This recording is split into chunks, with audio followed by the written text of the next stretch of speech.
Are we live? Oh, that was weird. Sorry. Yeah, it says we've been live for like 30 seconds. Yo, Yeah, that was weird. Sorry. Anyway, we're professionals, right? Anyway, I'm Mark, Link. and welcome to the all new, all different Geeks Unleashed. Before we get started, if you're watching this like repeated on YouTube, please remember to like the channel, subscribe, etc. Comment away.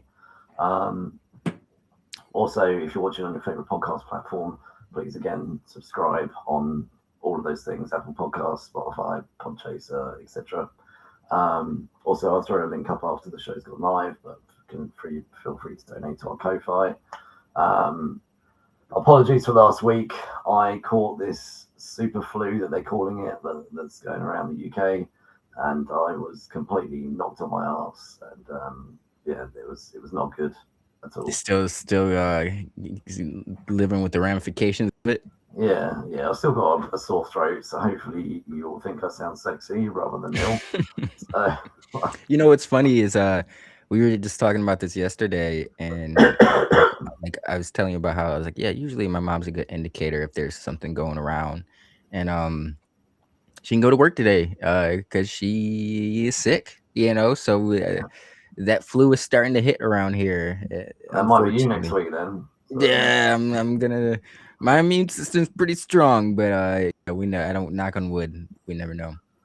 no, yeah, I know. Yeah, it was. Yeah, my wife had it for 2 weeks, then my daughter got it, and that was I think what got me because I felt quite sorry for her. And I was just gonna say. I usually you made me remember. Like usually it's like if my son has something, man, like a slight. It might be something minor for him, but that shit will kick my ass somehow. Like kids are like the carriers for like the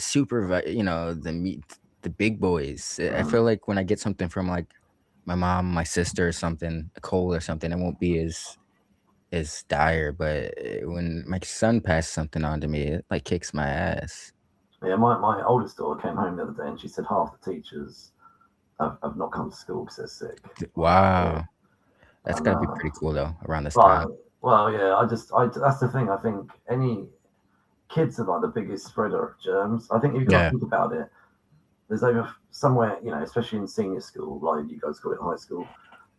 This depends on the size of the school, but let's be honest, there's 300 to 500 kids all in a building, and all you need is a handful of them to get it, and then they spread it to another 20, 30, and it's like they're all reinfecting each other, and then they're going home to their parents. It's like you can understand during So many COVID X why. factors. Yeah, Yeah, I was gonna say you can understand during COVID why they wanted to shut the schools down because they were probably the biggest spreaders of germs. yeah. So, but yeah, literally every time one of them comes home with something, I'm like, literally, shit, I'm gonna get this every time.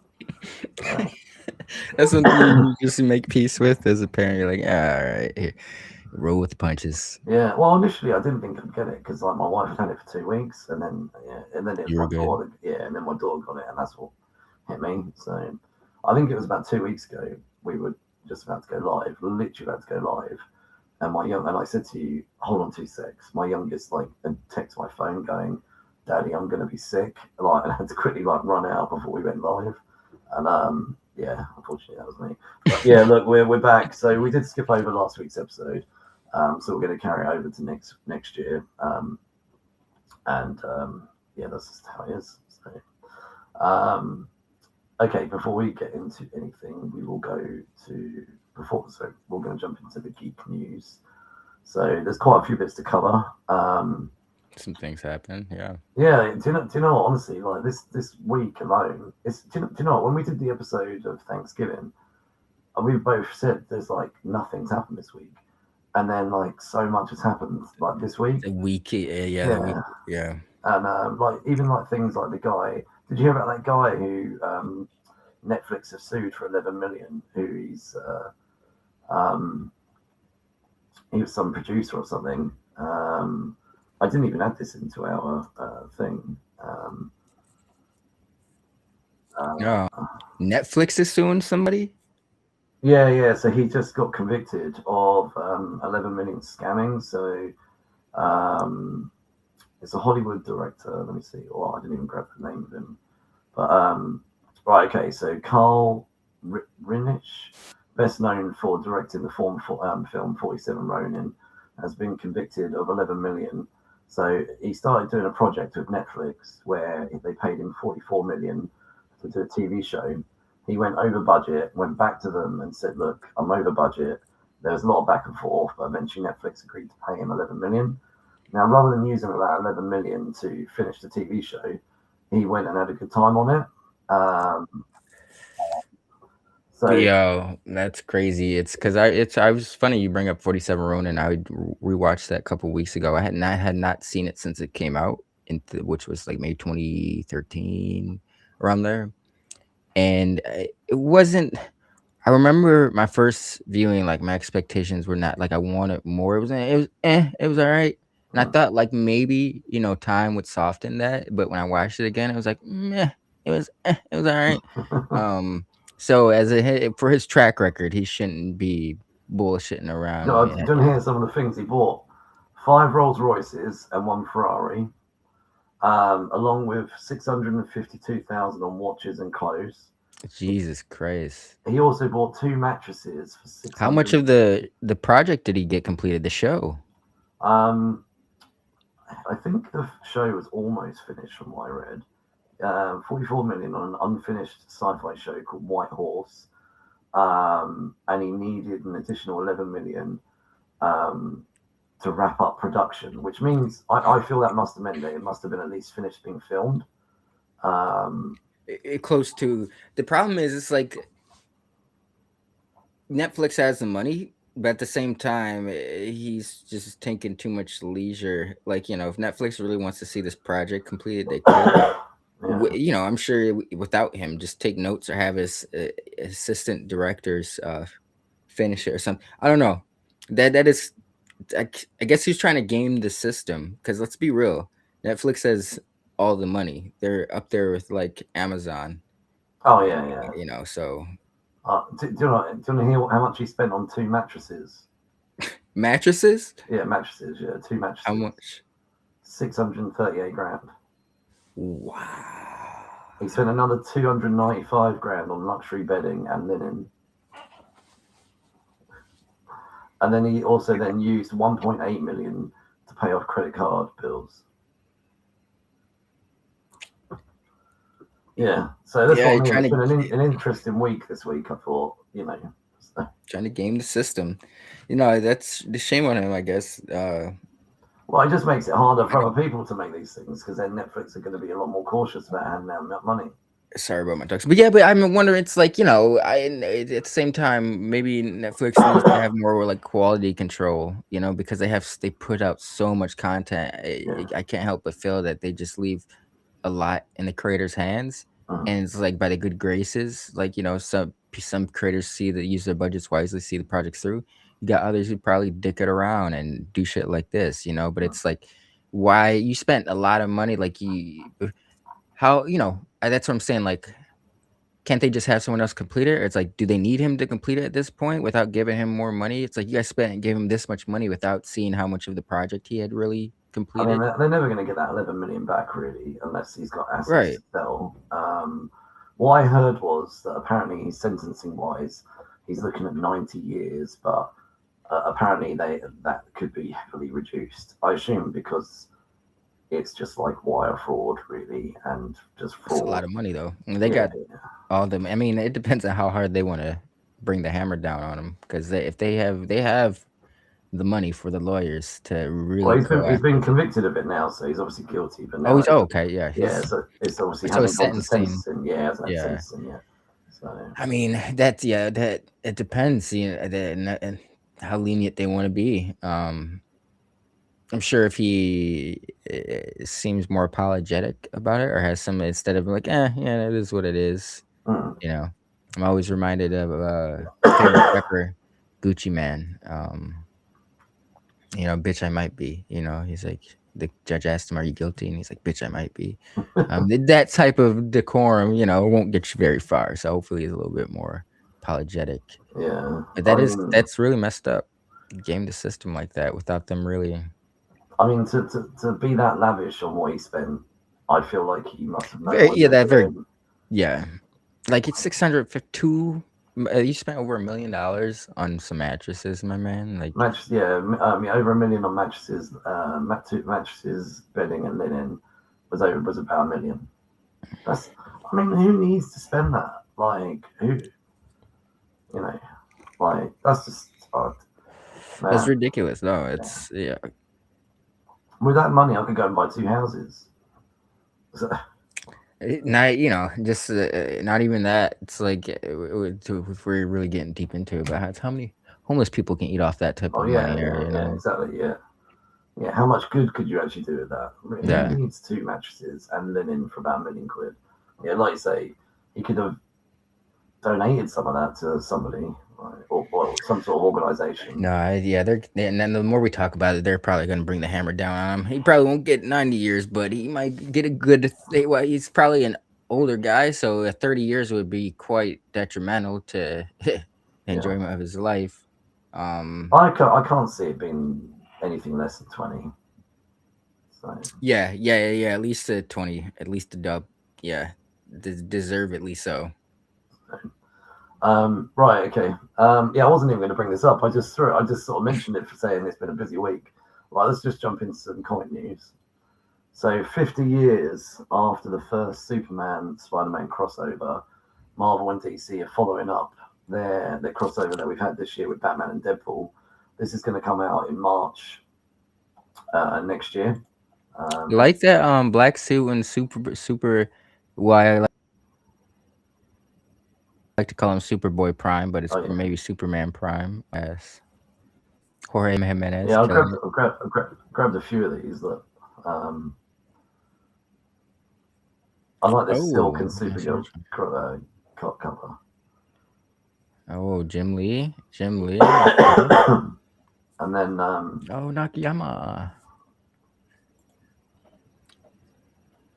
this is pretty cool with Green Goblin Like, and oh, I like Silver. the is it Delato, the black Oh yeah, the, suits? the black suits. Yeah, Oh, that's smooth. Superman Beyond, or is that his suit from I think that's when his he? suit from when he comes back. Okay, he's missing the mullet though, Yeah, but they that should is have brought that badass. back. Oh, Um, Michael Shannon, yeah, I believe that's a probably butchered it, but it says Tom King and Jim Lee will tell the tale of Lois Lane and Mary Jane Watson. Matt Fraction and Steve Leiber revisit Superman's pal Jimmy oh what? Olsen and Carnage. Yo, Um, I love that series. Sean Murphy takes us to the future with Superboy from Legion and Spider-Man 2029. Gail Simone, Gail Wow. Simone. Hold on. Uh, That's so Sean Gordon Murphy's doing Legion and Spider-Man yeah, 2099? yeah. Oh shit. Okay. Gail Simone teams up with, I'm going to probably butcher this, but Belen Ortega for a look at what happens with when Power Girl meets the Punisher. Okay. Okay. Christopher Priest and Daniel Samper show us a time when Superboy Prime, who reads all the comics, decides to visit Spider-Man right after he got the black suit. And Greg Rucker and Nicholas Scott take us on an exciting race between the Daily Planet I'll and the Daily definitely Bugle. I'll definitely check out the are these all gonna be like singular issues or just No, like no, no. anthology It's all type of like short stories within this one issue. Okay, yeah. I'm interested in the Priest Samper story. I like Daniel Samper as an artist and Priest is very solid writer. Ooh, is that the who's that? I forget their name. The new Adam Hughes. It's like very reminiscent of Adam Hughes. Oh yeah, yeah. There's also going to be the new stories in DC's Superman Spider-Man will follow DC's Treasury edition, which reprints the original crossover. So So so this isn't part of the stuff they just did a few months ago with the well, DC Marvel DC. I'm not really sure quite how they're connecting all of these. Whether they're just, I don't imagine there's like an overall connection, but I feel like it's less connected. You know how we've talked about this before when they did Marvel versus DC and they had access and they kind of made like a continuity of of sharing the universe. I feel like this is just more like Right. standalone. That's how it reads to Okay. me anyway. So, um, I guess we'll just have to pick it up and find out. You'll give me 1 minute. No worries. Whilst he's sorting out his dogs, I'll quickly run through these covers again. So if you're watching live on YouTube or Spotify, you can check out these covers. Let us know which one's your favourites in the comments.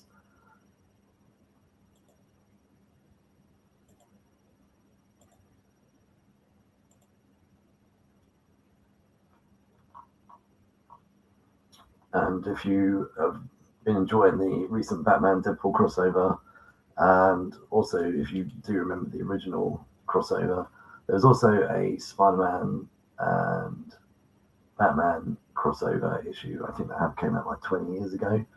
I think that was Carnage and Joker was the the villains in that. And that was pretty cool.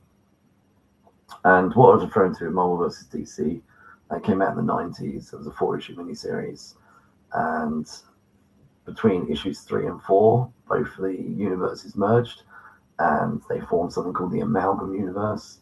And we got to see people like Batman and Wolverine merge to become characters called Darklaw. And they created a brand new character, which Marvel and DC had the rights to, called the character's called Access. And his only ability is to go between both universes. And his whole mission is to keep the two universes separated. Otherwise, there's a chance that they could merge again. Which I quite liked. They released 2 miniseries of Access afterwards. I think one of them was called All Access, and I forget the name of the other one. But and then following that, we had a Justice League Avengers crossover. I think it was Kurt Busiek, and then that was it. There's like been no Marvel and DC crossovers for over 20 years until last year when we had Batman. My bad. So this year, sorry, Batman and Deadpool. I was just sort of running through the crossovers, like talking about Access, Marvel vs. DC, and now we haven't had anything for 20 years, and then we get Batman and Deadpool 2 issues this year, and now we get this. Did you ever read the Justice League with Kurt Busiek? Avengers with Perez? Was it Kurt Busiek? I think, wasn't it? What was it? Who did it? Was it Kurt Busiek that did that Justice League Avengers? I believe it was Kurt Busiek and George Perez. George Perez. Yeah. Yeah, I never read that. I remember that at the time, and I just didn't ever pick it up. But now to get that on eBay is ridiculous money. I'd have to. Yeah. I should. Do you know what? I was around at the time. I was buying comics at the time, and I just did pick it up. Same here. I got the Avengers versus the Thunderbolts crossover with I don't think that was written by Busiek. It might have been, but who was on art? I forget. But I was a big Avengers fan. That came out around the same time. Yeah. I remember reading. I did read the first lot of Thunderbolts. I think I even read it mostly up to when they did Fight Bolts, and then I dropped off. Which one? 5 what? So Thunderbolts. Do you remember how X-Force got rid of the original cast and they brought in the Ecstatics and they took over the book? Yeah, you're talking about. They did something similar with Thunderbolts where it was around issue 70 something. They completely. Oh, they can't. Yeah, and it became like a Fight Club book. Yeah. I still have that issue. Yeah, like Fight Bolts or something. And I just dropped off. I was like, no, not interested. Same. I have like I think I was like 14 at the time, but I was really confused as to like what the hell was going on because I was like, this says Thunderbolts, but I don't recognize any of these characters. Or like, I want to give that one a reread. I mean, sometimes if it had a book or a project, a movie would have a different title, I think it would go a long way. Yeah, I think Ecstatics worked, but the Fight Bolts thing did not. Yeah. Right, okay, we're going to move on from comic book news, and we're going to go back to Netflix. So, dun. This has been big news. Netflix, Warner Brothers, Paramount, Skydance. So, here's a summary. Netflix has agreed to acquire Warner Brothers for 82.7 billion. Now that acquiring includes Warner Brothers Film and TV Studios, HBO, and the streaming platform HBO Max. Also includes DC Comics.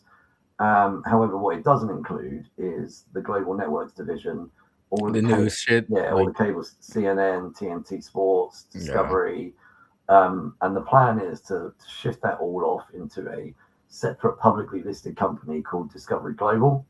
The plan is for this to all happen second half of next year. However, this is already this whole thing. Like Netflix actually put out a statement about about this merger. Like they in their statement, they seem pretty confident this is going to happen.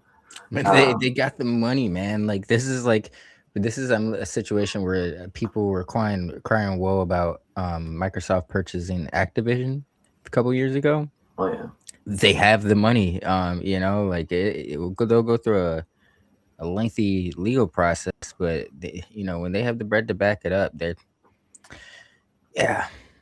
yeah. Well, I know I believe they got the money, but this is where the problems are coming in. So already, I've been reading news about Trump not happy about it. Regulators are not happy about it. I'm sure he's And got some deals oh affected yeah, by it. but then what's happened is now Paramount are attempting a hostile takeover bid instead, and have offered more money. They've offered over 100 But million to purchase it, but the whole lot, including CNN and all the rest of it. So I'll tell you what I'm I going to heard do. I heard the Paramount deal has like Saudi backing though, Oh which yeah, kind of yeah. complicates. That probably won't be massively popular in America. So, Yeah. um, so my thoughts on it are, I would rather Netflix didn't buy Warner Brothers, especially on Yeah. their views on cinema. They're not keen on massively long runs for movies to be in theaters. Paramount, on the other hand, is still keen on doing that. And one of their part of their hostile takeover, they've said they will still release movies in theaters for Warner Brothers. I could, you know what, could be like a thing with Disney acquired Fox and just turned it to 20th Century Studios. Like that 20th Century banner still exists and they still release things under that platform. It's just not 20th. Like it just could be. I'm wondering what the amalgamation of the name would be for like a Netflix presents WB. I don't know. I don't know, but I I mean, you know, when you see MGM on Amazon, it yeah. comes up and it says at the bottom an Amazon company. So I just wonder Yes. whether they might just do Yeah. that, a Netflix company or something. Yeah, absolutely. I didn't even think about that, but that it could be done, and this could be Netflix's way of having, stuff in theaters, which has been a common complaint with their platform when for filmmakers, and and in particular, I think no, Christopher Nolan left his deal with WB, but he was working with them for quite a long time. But I feel like he's still got connections over there. Uh, so it's we'll see how it shakes. It's very interesting. I don't really want it to play out, but at the same time, it, because of how Netflix was founded and they're based off of streaming, I think that's clouding everyone's outlook. When essentially it kind of is like the same shit as other things we just listed, like Disney acquiring 20th Century or MGM and Amazon, Microsoft, Activision. Um, they're still going to release things under that platform. They just have a different owner. But it would still be wild to know that Netflix owns Batman. That's kind of crazy, There's a lot of memes on the internet about what's his name? What's his name? I forgot his name. The guy who Zack did it. Snyder. Zack Snyder. That's it. Yeah, I knew you were gonna like a lot of memes about Zack Snyder going, oh, I couldn't finish off my shared universe, and Netflix going, don't worry, we bought Warner Brothers. I don't know Like, why people, man, that bewilders me. And I had no issue with Zack Snyder's universe. I would have loved to see some more movies from. I think I had a unique take. Not everything was a hit, but the fact that there's still campaigns about that shit, or people hold on to hope that like all this, they don't care anymore. Yeah. Like I don't see them coming back to do it. No, Ben Affleck is so done with this shit. Even if they paid him well, I'm sure if they paid him like $500 million, anybody, he'd come back for a Batman movie. But they're not Yeah. gonna throw $500 million to get him to come back for a Batman movie. Like there's a lot of actors that are just kind of done with that shit. And then then how are they gonna? So if they bring that back, you got Jason Momoa playing Lobo in one DC universe, and then Aquaman in another DC universe. Yeah, I Like, just I don't even think Netflix would bring it back. I no, don't. they wouldn't. That's what I'm saying. It bewilders me that there's still like passionate people that campaign for this. Like not within the realm of The only possibility of thing I being might be realistic. open to is if let's just say this Netflix merger goes ahead and they say to Zack Snyder, look, we're going to give you some money to finish off your shared universe, but it's going to be animated, and Yeah, something like that would be dope. Yeah, yeah, yes, like a because unique like animated would be a lot cheaper, and they voice might actor even would be so easy. and they might potentially even get people like Ben Affleck to come back for a voiceover thing, just to stand in the booth And for a then let's couple be of real. days. Like after watching Marvel Zombies, we all thought that Blade was Mahershala Ali. So they can find someone who sounds like Ben Affleck Yeah. to play his Batman if it Oh comes to yeah, that. definitely. Yeah, I think if they were to do it animated and just say, look, we'll greenlight 3 animated movies, like some sort of Justice League trilogy, or whatever you want to do. If you want to do a solo in there, whatever, and then finish it off, and then that's it. Then that could be your final word. I think even Zack Snyder would say, okay, fine, done. Like, Yeah. and then he'll probably come back with sort of 3-4 hour movies, and they'll be like, no, Zack, well, you know. I Um, still I respect him as a director. He's visionary, but it's like he needs to he's like, it reminds me of M. Night Shyamalan, where too many yes men around him, where it's like he needs to be tamed. His creativity needs to be tamed. Because I forget the one movie he just did on Netflix that was going to be a Star Wars Rebel Moon. Rebel Moon. I've only Man, seen the first one actually. I haven't gone around to see the second one yet. even the unrated versions, it's like doesn't change shit. It's just a little bit more visually appealing, but it's like the boring bits, that the corny shit's still there. You can tell they spent a lot of money on that, and Yeah, I remember like watching it, and I thought to myself like, this is the thing that should be on the cinema, and like I think Netflix released it here in the UK like one for night like, somewhere in yep, London, and like I like it was was like 2 or 3 days here in the yeah, States. Yeah, yeah, you know what? And that's another thing too, because theater for movies like that, I'm sure like the theater has an impact, especially when it comes to the visuals, where it's like, well, the movie was a little boring, but god damn it, did those visuals hit me? Like, mm, sir, there's certain shots in the movie that just you're not gonna get how massive or epic they're supposed to be watching it for the first time on like a computer screen or a TV screen. Like there's something about the theater experience. so overall, I hope this Netflix thing doesn't go through. But if it does, I hope Netflix at least respect the theatre and Yeah, shift if their it ain't broke, mindset. don't fix it. Yeah, I think some of their comments have been a little bit concerning, but ultimately, yeah, we I mean, can't change this it. is like when Disney bought Marvel. A lot of Yeah, people were worried about that, right? Marvel's still going strong, fucking but then 16 Disney have got a years. different approach, though. They love the theatre. That's true. They also try to dive deep into that streaming stuff. Yeah, that was just because they saw Netflix is making shitloads of money, and they thought, oh, we'll just do the same. Yeah, But that's the thing. Like Netflix come up as different than yeah, like, but this could be their avenue to have more theatrical releases. mhm. Yeah. And it would add more of an air to like Netflix's brand is to because I actually did start watching, even though we talked about this earlier, the new Dead Man Knives Out movie today. I watched about 15 minutes, and there was certain shots that I was like, okay, like there's because I think that I have a theory. Like I think there's a trend where it's like a lot of Netflix content, if it's produced by Netflix, is shot very bland and uninteresting, very boring. They don't do really go for interesting shots because they know most of their viewers are on smaller screens and they want to keep your attention. And it's like if you do like a crazy shot on a smaller screen sometimes, that might distract somebody, but the more bland the shots are, the easier it is to keep people's attention. But no, Ryan Johnson, some filmmakers still do, he was trying, but I could tell that this actually made me want to rewatch the first film and then watch these last two to kind of see the juxtaposition, the contrast between them, Mm. because the first one was the theatrical release. The other two were like, so there's a slight, you can feel Netflix's hands on the last two in a way. It's interesting. So we've got some trailers to jump into. Um, some of these are linked very much with last night's gaming awards. One of them isn't. I pulled up some highlights from the gaming awards. There's one thing I would love to shout out here and see what you say.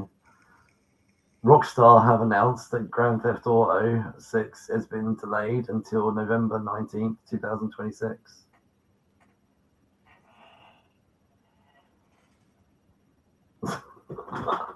It amazes me, like the sheer volume of delay that game is getting.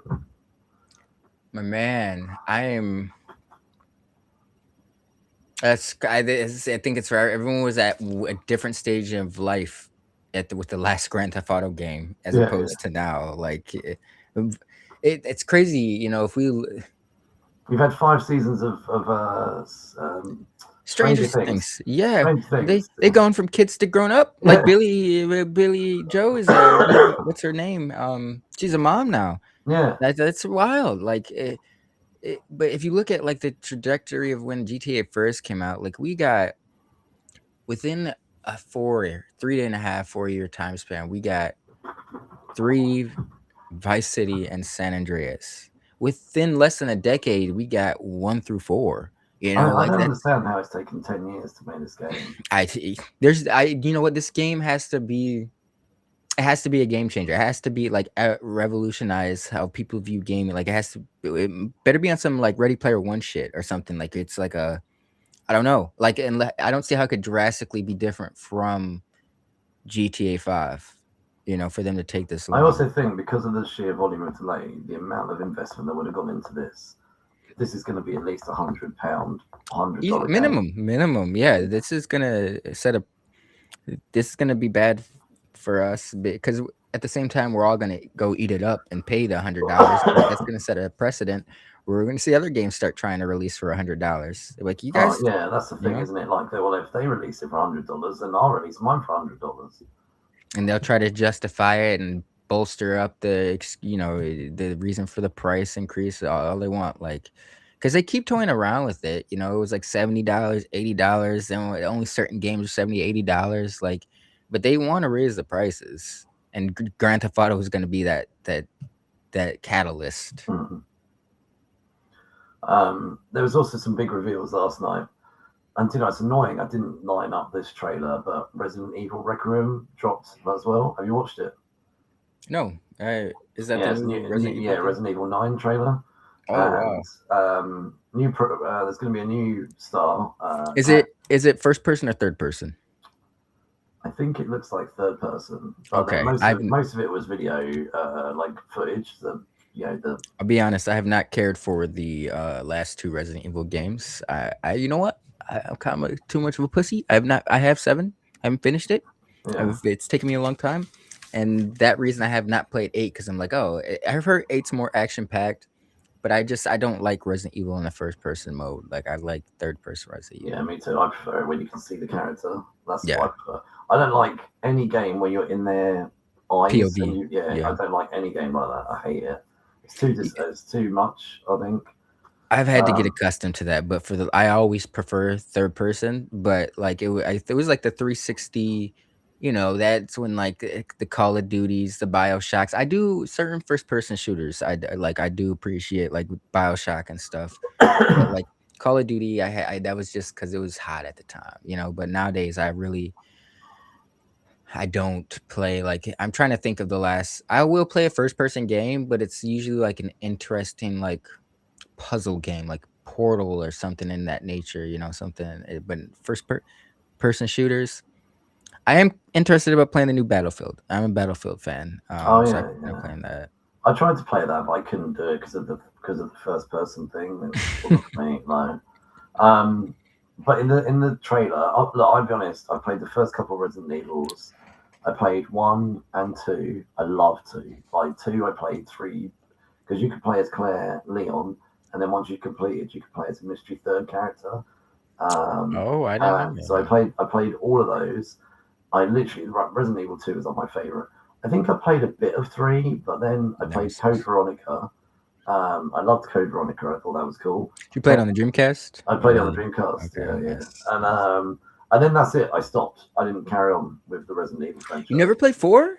No, no, I never played four. Man, So that's like what got me to start seeing in the beauty of the GameCube. I was like, oh, the GameCube's got some pretty good games. yeah, I think around that time I'd started to go out and drink. So I was like, no. Yeah, yeah, you were older, yeah. Yeah, I stopped. I dipped out of. There was a whole chunk of my life where I just stopped playing video games. Um, but in the trailer though, which I thought was cool, Leon shows up. So Okay, like, and okay. obviously huge fan of Resident Evil 2. I was like, okay, like I thought it was pretty cool that you see him arrive like midway through the trailer. I So mean, they did just do that Resident Evil 4 remake like two years ago. So he's always been a fan favorite. He's always been one of my favorites, to be honest. So I'm not surprised. He's been quite a few. there's a few other things as well. Like this might mean something to you. Xbox Game Pass expansion, Compulsion Games. Former Xbox exclusive South of Midnight was announced to be coming to PlayStation 5 and Nintendo Switch 2. Oh, I mean, I'm not surprised. To be honest, I think we're gonna start seeing a lot more news like that. Like um, their Final Fantasy 16, Helldivers 2, Arc Raiders. Those were all PlayStation exclusive, Yeah. all easily accessible on Xbox now. Like, but that's the thing. Like, there for whatever reason, the media reports on like Xbox exclusives coming over to the other party as a. But it's like there's plenty of that not like certain Sony's a little bit more tighter about their exclusives than Xbox, but there's plenty of Sony exclusives over at Xbox. So it's like that bleed is gonna start. It's only good for business. I don't know, Oh like yeah, I think so. so. Also, Star Wars: Fate of the Old Republic, a new RPG game which is going to be set in the Old Republic era, has also been announced. Who is developing? Um, it doesn't say, but it just says Okay. not by the original BioWare team. Yeah. Well, yeah, they're all long gone. But so it's Um, BioWare that's handling though. sorry, BioWare is doing the new Star Wars. it doesn't say. It just says just not the original BioWare team. So maybe it could be BioWare, but just not the original team. So Okay. right, we will jump into some trailers. Um, I think what I'll do is we'll do some gaming trailers first. There's some big trailers that dropped yesterday. We will start with a movie, Street Fighter.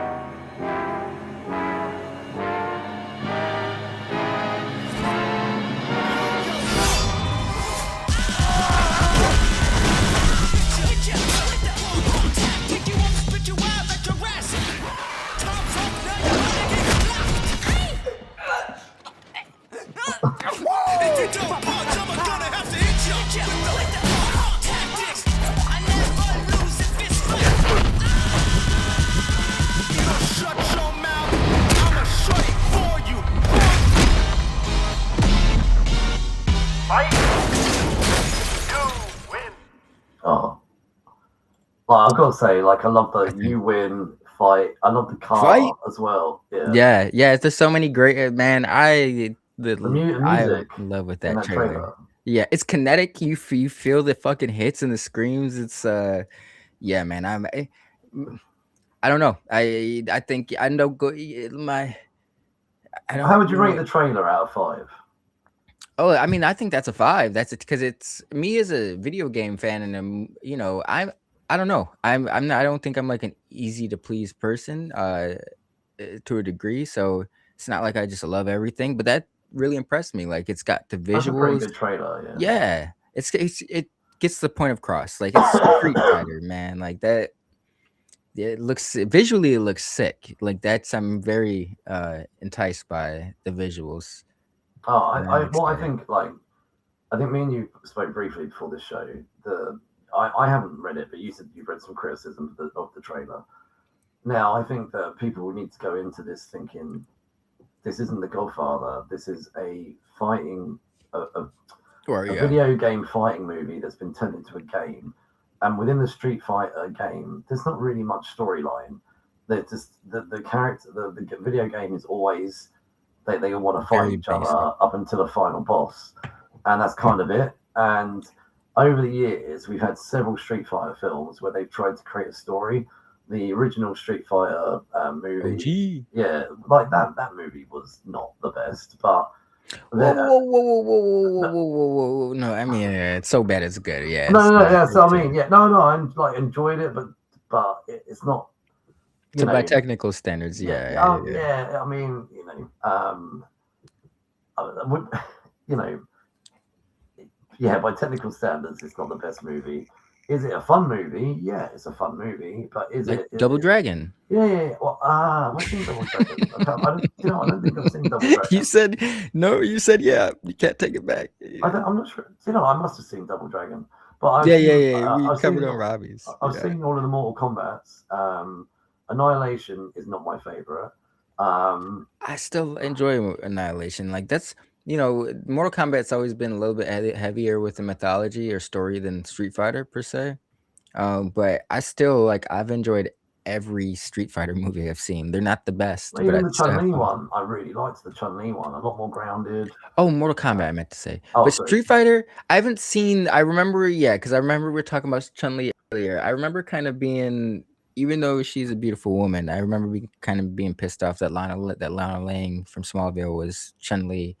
Um, yeah, and this was like, I got to give it a rewatch, but I probably would be a little bit more lenient on it now. But I was very critical of it back when I saw it when it came out. um, so yeah, I remember. So when Jasmine was on here, we actually reviewed both the Mortal Kombat's, the Street Fighter movie, and the Chun Li Street Fighter movie. And Jasmine was so worried. I remember before we went into that Mortal Kombat thing, thinking that I was going to hate it, and she said she was ready to like fight me when we came on the episode. And Did she like Annihilation or just the first one? I think Annihilation is like she's okay, like she doesn't like love it Respect, or whatever. respect. But Okay. but that first Mortal Kombat, she was like she like is a 5 out of 5 for the first Mortal Kombat, and she thought I was going to come Same in and like size. crap all over it. And when I came in, I was like, actually, because I remembered vaguely watching it when I was younger, and then it was about a year or so ago on the show we reviewed it, and I came in going, actually, I really enjoyed it. And she's like, what? I went, no, actually, I did. So much of it made me think of Power Rangers. And I just loved the over the top cheesiness and the music and all that kind of Mortal stuff. Kombat. Yeah, Dun, all of dun, that. And yeah, and she was like, I can't believe dun, that, dun, like, that dun, you dun, actually dun, enjoyed it. And I was like, it was, it was like a dun, dun, 90s dun, Power dun, Rangers dun, dun, film. dun, But dun. yeah, Yeah, I love Power Rangers the movie. I even enjoy Turbo. I still have those on VHS. Turbo definitely not nowhere near quality as the OG, but I love those that are first Power Rangers movie. yeah. I even loved the second one that they did when they rebooted it. Turbo No, Power yeah, no, Rangers no, I movie. liked Yeah. Turbo, but they did a new one that was a bit more serious with Oh, the Bryan 27 Cranston. Dr. Yeah, Montgomery. Yeah, he was the Red Ranger. I like Dr. Montgomery. I wish that he was in. He's actually gonna be in a new movie, but I just don't bring him up because I just watched him. I've been catching up, getting caught up on Stranger Things. I was telling you that, but I had burned through season 3. I didn't watch this in season 2, and Billy met his end and shit. So I'm still dealing with that. I'm on episode 5 of season 4 right now. But yeah, Dr. Montgomery. That was actually that deserved a sequel. I don't like. I feel like even though financially it wasn't a bomb, but it was nowhere where they wanted it to be. But like the fanfare and the passion behind it, I think warranted a sequel. Mm. I would have been curious to see where they took in it because they set up the Green Ranger thing. That would have been so cool. I know. They're making a Power Rangers TV series now. But anyway, let's jump into our next couple of trailers. So these are the Tomb Raider video games ones, Catalyst and Tomb Raider Legacy of Atlantis. So Legacy of Atlantis is a remake of the original Tomb Raider game that came out on the PlayStation 1. Quick question. Yeah. Now, do you know who's developing it? I did look it up yesterday. Is it the same team that's been handling the newer Tomb Raiders, or are they like a brand new team doing? Do you know what? The one thing that does annoy me is, it's developed by Crystal Dynamics. Okay, so yeah. But the one thing that annoys me is they've changed how she looks facially, and they've got a new voice actress. So that wouldn't they have irritates me. to? I mean, them trying to decode the audio from like the '90s PlayStation games, or No. What I mean is like so the Legacy of Atlantis is a remake, but Catalyst is meant to be a follow-on from the Survivor trilogy. Also, Catalyst they changed the voice. Yeah. So it's meant to be a follow-on from the recent, the Trinity trilogy that they've had. Yeah. Catalyst is meant to be following that, set in that same kind of timeline, because there's quite a few Tomb Raider timelines now. But Catalyst is meant to be following it, but they've got a new voice actress, and they've also changed her facial appearance. And if you'll notice, between both trailers, they now she looks identical in both trailers, the remake and Catalyst. Okay. So, right, we'll jump into the first one. It's been years.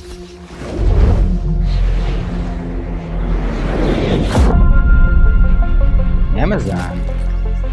But the events I said that to you, are actually, still Amazon. etched in my memory.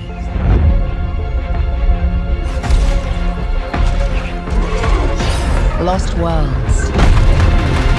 Frozen in time.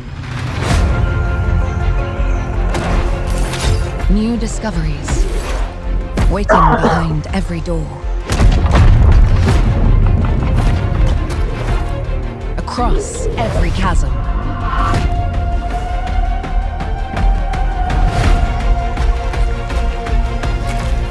I didn't know then the path this adventure would send me on.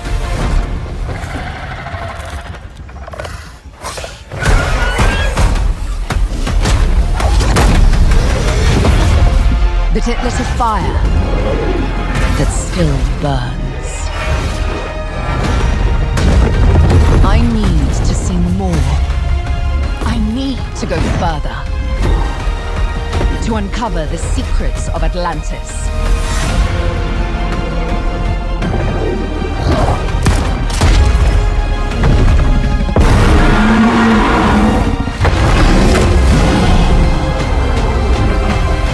Some legends are destined to be retold. What do you think? I'm impressed. I noticed the one of the developers is Flying Wild Hog, and I was like, why does that sound familiar? They've done a few games I've enjoyed over the last couple of years. Shadow Warrior series, Trek to Yumi was okay. Evil West was a cool one they did 2022. That this one seems like I can see their action. They're more action influenced, and I can see that impact in here with how like Lara Croft is moving. Looks cool though. I'm definitely impressed.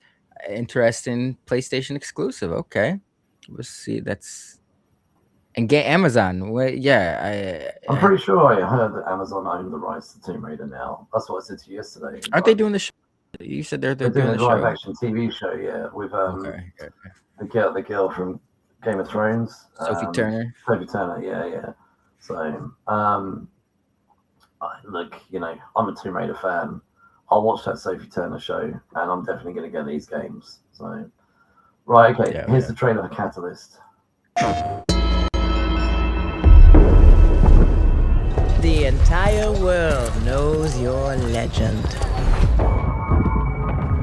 You survived the Dragon's Triangle. Crossed the threshold to Atlantis. I've heard a dozen tall tales that say you're unstoppable.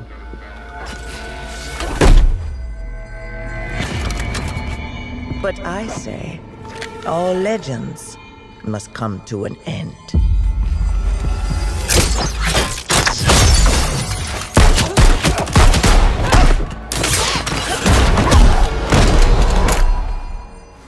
where you're wrong. I'm just getting started.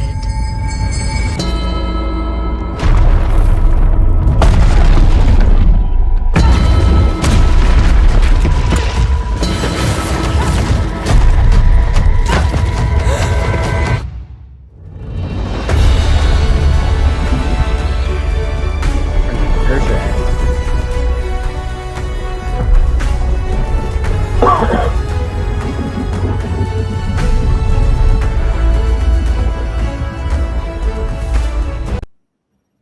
What do you think? I'm impressed. Yeah, it's the I feel like she doesn't look drastically different from before the last three games, but at the same time she's like grown up where it's like those first three are like the origin. I always kind of looked at those like the origins of the Lara Croft we eventually get in the Yeah. PS1 games in a sense. So, So so it feels actually, like I'll just stop you. I found something online about this game. So this is what there's a few people I found on Reddit discussing this game. Basically, all of Lara's previous adventures happened with the TR 2013 game, which was the start of the trilogy, being her definitive origin story, with Legacy of Atlantis, which is the remake of the first Tomb Raider one, to be set some point after the Survivor trilogy, with Catalyst following, and basically all of the previous games, including Underworld, now being part of the mythology. So yeah, this game that's is like how. a semi reboot of it all, pulling all of the backstory into this game. Oh, okay, so this is like her at the furthest points. Yeah. Okay. So Atlantis will come out next year, and then this one comes out in 2027. Very it reminds me, I mean, there's this not a new discussion, but it's weird just because Uncharted was inspired by OG Tomb Raider, then the remakes were inspired by Uncharted, but I was gonna say this reminds me of Uncharted in ways, Prince of Persia too, but Mhm. not in bad ways. I think that the comparisons are they're in the same realm, so that you're gonna draw similar comparisons sometimes. But I've actually been grinding out. That was one of the games I was grinding out on PlayStation was the Uncharted series. I'm on Uncharted 4 currently, the last one. There's like an add-on DLC after that, but yeah, it reminds me of that in the best of ways. Like those are like, I think these are gonna, they're in good hands. They're looking very promising. I don't think, like I was. It's curious. I'm glad to see this, but I was curious to see how like Tomb Raider, the franchise, was gonna end up when they got sold off by Square Enix, because while Square Enix had them, they never seemed like too invested in the properties like Hitman and Tomb Raider. Like they put shit out, but it's like by the grace of God that they found a team that cared about the project. But Square Enix was more involved in they're Japanese based, so they're more worried about that side of this. This was like extra income. So when they sold it off, I was like, damn, like what's gonna happen to it? But it looks like it's in good hands. I like the fact that this game is kind of like a semi reboot that pulls all of the other games and kind of realigns the timeline. So essentially, the Yeah. Survivor trilogy happened before the first Tomb Raider game, and like all the way back in like the 90s, and then they're remaking that first Tomb Raider just to kind of, I guess, modernize that original. The tail. Yeah, and I loved in that Atlantis trailer that all the people not people, everything that you can see that she's fighting was like the first Tomb Raider game. Wolves, dinosaurs. Because I remember watching playing that first Tomb Raider game, and you don't fight any people like at all. I It think was there's one. always like animals and Wasn't shit. there Yeah. one guy throughout the show, game, who you could never kill until later on? I think.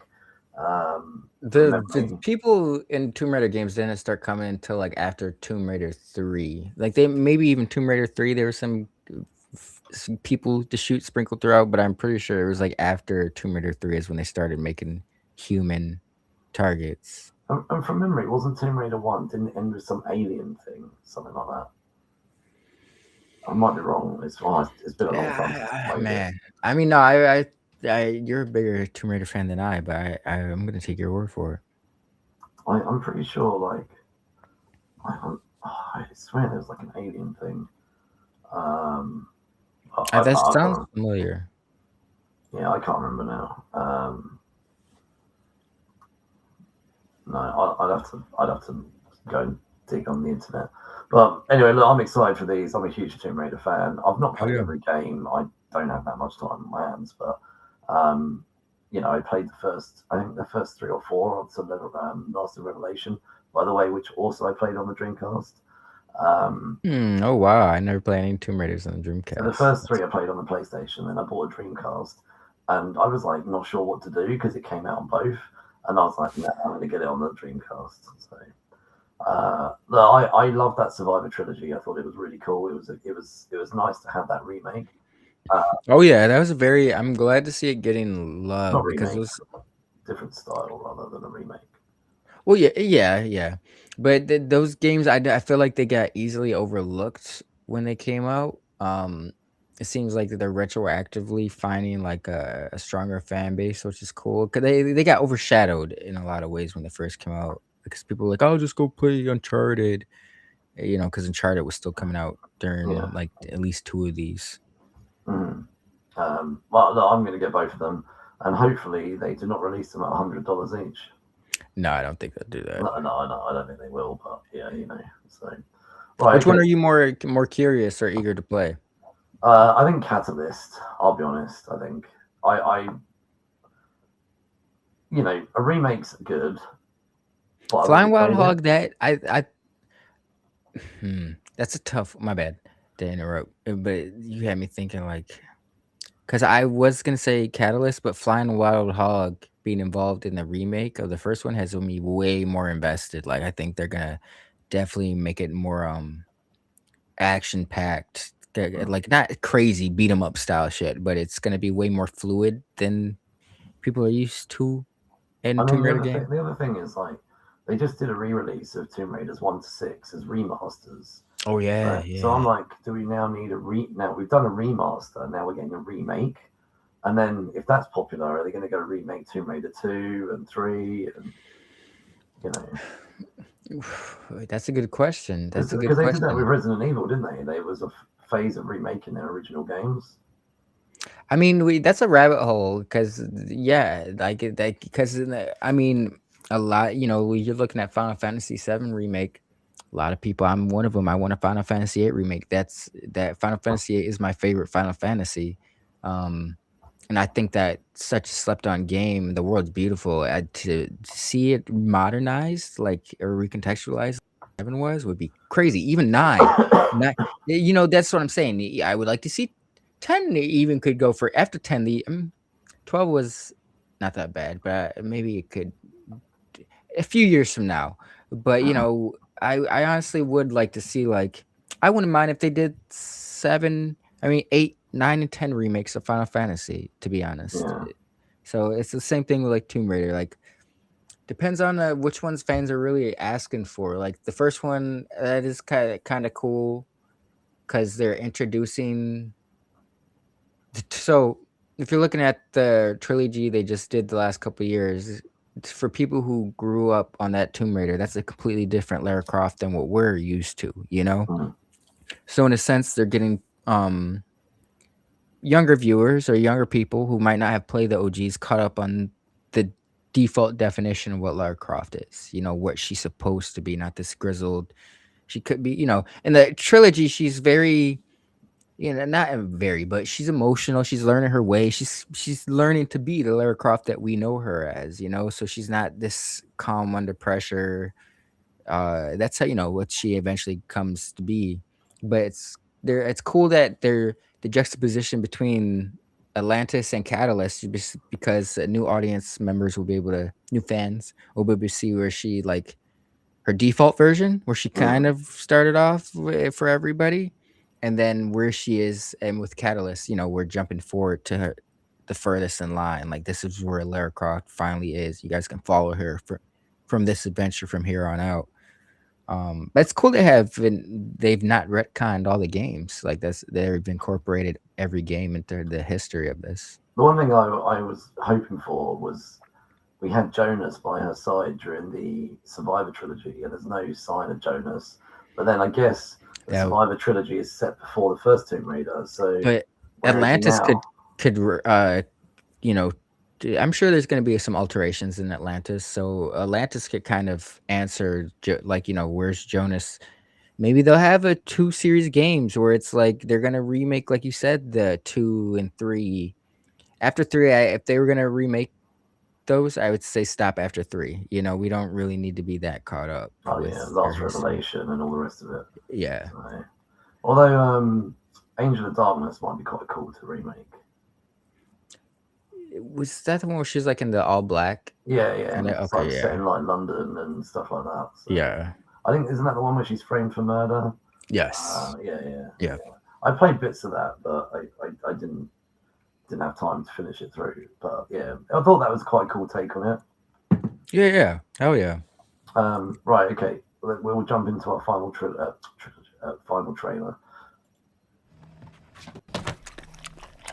Supergirl. I forgot about this.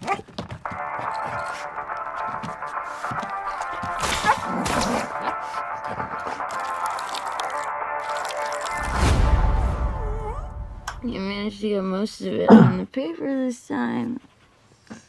Good job, buddy.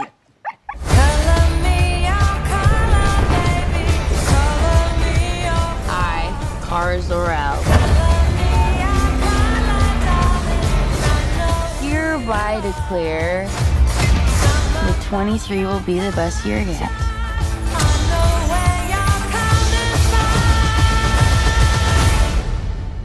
Let's be honest, babe, it's not a very high bar to clear. I didn't know any of you were still alive. What was it like to lose everything in a day?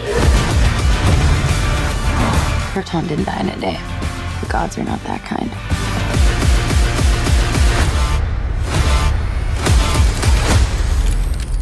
Okay, this does not look like this is gonna end well. For you guys.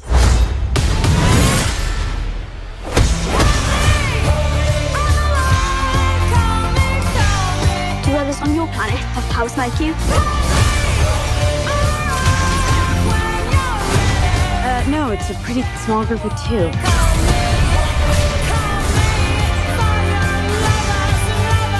What's Superman like?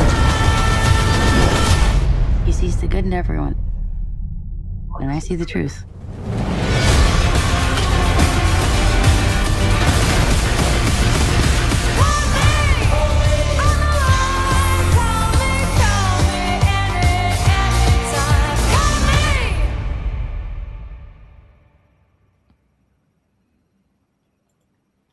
Respect. There you go.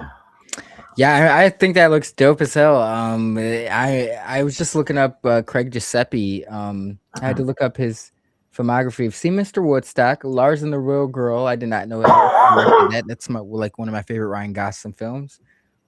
Fright Night, the remake. I think that's extremely underrated. I really enjoy that film. I think he's gonna do quite well. It looks fun. I forget the Millie. I forget her name. The Millie, one yeah, playing I know, Supergirl. yeah. But I'm a big Kara fan. I became a big Kara fan when Jeff Loeb had reintroduced her during the Batman Superman run with Michael Turner. Yeah, And then she got her own series like shortly after that. And I've been a Kara fan ever since. Like I was actually a big fan of Supergirl from Peter David when he had the Fallen Angel. Yeah, well, yeah. The Matrix shit. When he the first cover, like, which just showed like it was her chest pretty much with this and the skateboard, and like that's why I picked it up. I was like, that cover, I was like, I didn't know anything really too much. I didn't know that much about Supergirl other than the 80s movie, and I remember just seeing that cover and I was like, this is cool. And then it starts with, I think, kind of like her kind of beaten and battered, and Supergirl's like you say, merged with Linda Danvers and become this like you say, this Matrix type character. And I was like, I just loved it. I was like, this is so cool. I gotta go back. I've read a little bit of that in my early 20s. I've been meaning to go back and reread that in its entirety. But she's had so many cool incarnations, like that Peter David run, the animated series era where she was like in a t-shirt and the skirt, you know. Mhm. Even Loeb, I feel like that's the biggest definitive version. Well, now that Tom King's had his crack at her, I feel like that that Woman of Tomorrow is kind of like the definitive version. But yeah, Kara's a great character, man. I would, yeah, I'm very excited. I always kind of liked that. You know, there's I forget. I think it was in Jeff Loeb's, but the argument was made where it's like Superman he's always subconsciously holding his punches to a degree because he was brought up on Earth, and it's like Kara doesn't suffer from that because she lived a whole life on Krypton, so she's not as aware of her strength as so she when she unleashes, she goes fucking ham, you know, like she's enthralled. So yeah, Kurt, am I frozen? Yeah, I was hoping you were going to just unfreeze. Yo, I don't know what happened to my video. Uh, Weird. You might have to do this with just my voice. Can you still hear me? Yeah. Because I don't know what. I just clicked the camera off and on, like it's on, but you're seeing a black screen, right? Yeah. Flick it back, see what happens. Yeah. I'll reboot my laptop after this, but that's so weird. Try flicking it back, see if it comes back.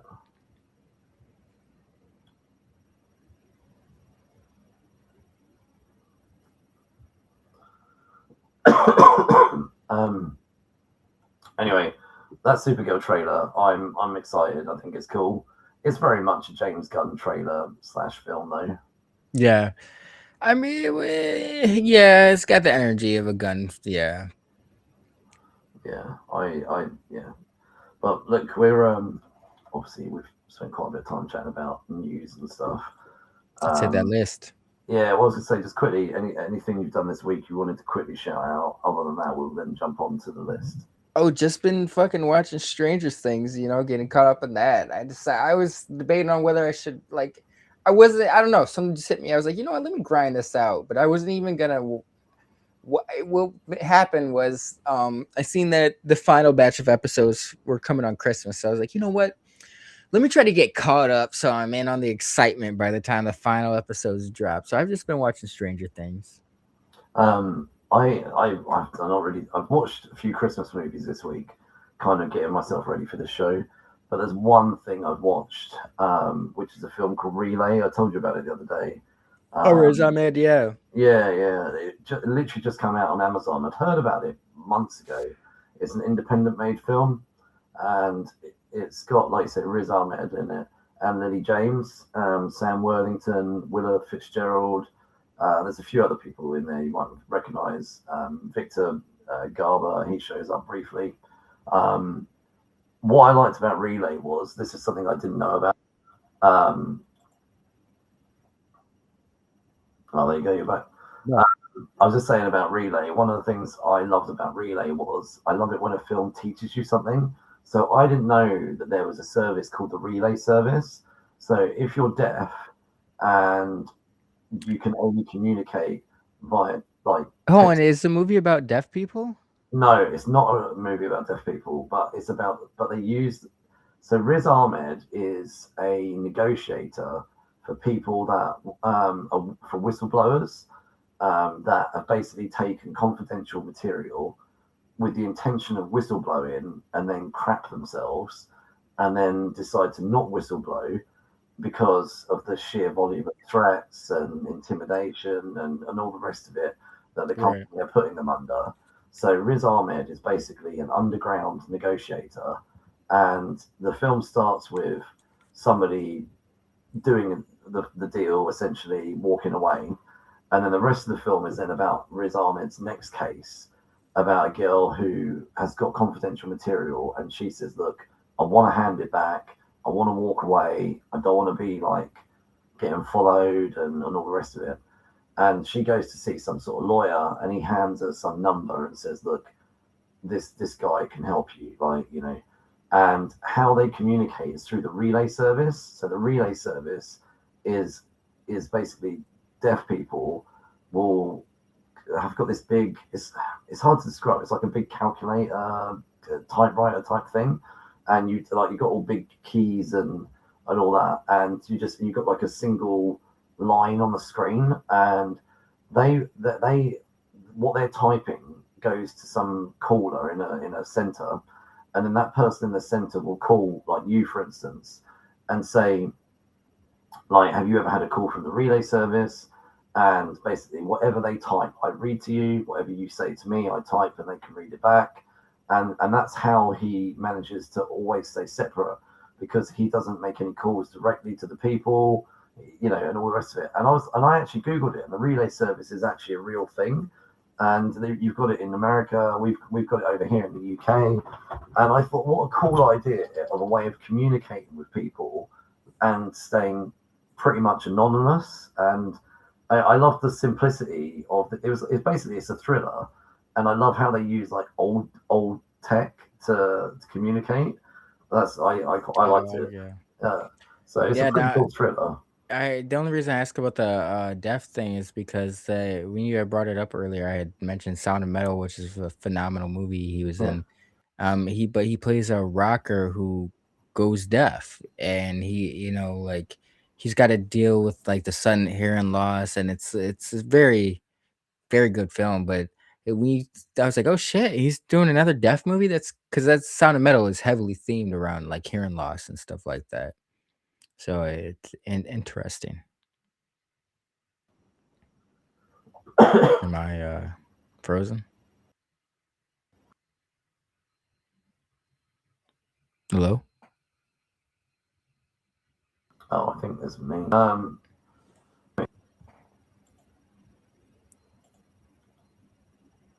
I can hear you. Hold on.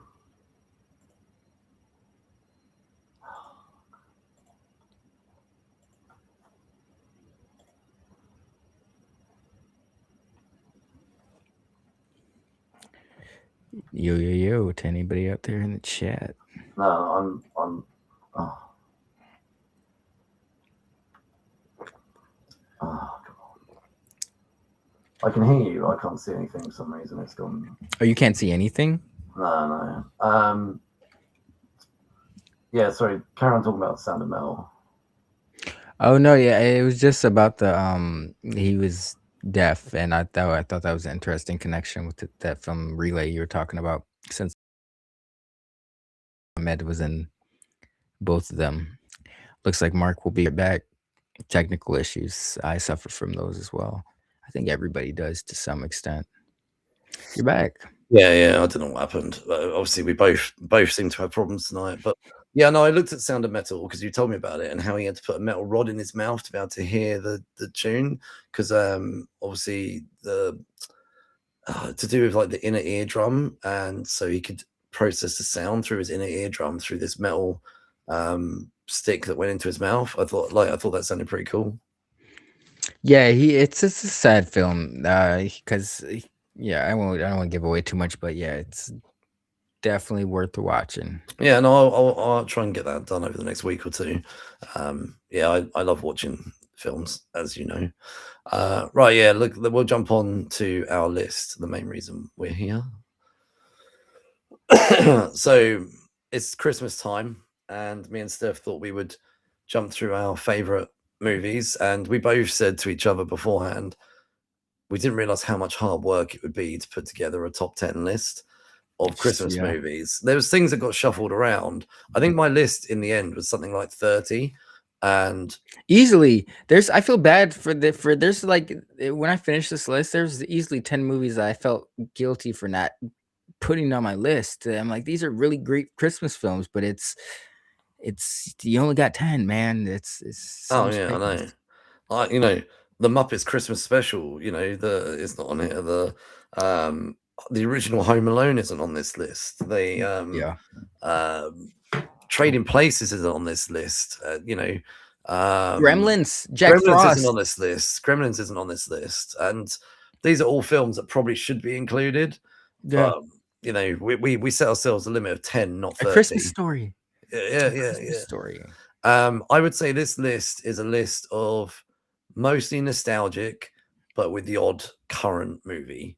And Yeah, it's funny you say that because I was looking at our listings when we were going over them, and I was like, that's what I summarized as. I was like, it's the theme is kind of like the latter is like more of a newer film that we might have caught, but only it's for me specifically. It's after a certain year, like I kind of checked out with Christmas films. And I'm like, yeah, you'll notice it. Well, after we do my list, you'll notice that only after a certain year, like it's been like 20 years since I've really loved a Christmas film. yeah, So. Okay, let's jump into it. I've started off Steph's as number 10, and we're going to work our way through. We're going to go alternate. And speaking of 20 years. And what we're going to do is, if me and Steph have got something on the list that we've duplicated, which isn't that many, we'll talk about whatever's nearer to the to number 1 at that point, rather than individually. Individually. Yeah. Right. Okay. So here's Steph's number 10. 2003. Elf, directed by Jon Favreau, starring Will Ferrell, Zoe Deschanel, James Caan, rest in peace. Just this is a modern classic, man. I remember seeing this in theaters. I loved it a lot more as I was younger, but it's still a very comforting Christmas. Like it invokes Christmas for me, and it's a good time. Some great quotable moments. Yeah, I'll call you in 5 minutes. Okay, bye. And then he like eats the pasta with the, oh my god, the shit he ate in this movie churned my stomach. But yeah, it's fun, man. It's fun and it's Christmas. Yeah, I have watched this when it first came out, and I rewatched it this week. And do you know what? Will Ferrell is an acquired taste. But yes, I actually think he did really well in this film. In this role, yeah. Yeah, not everything I've seen him in do I like, but this film is definitely something.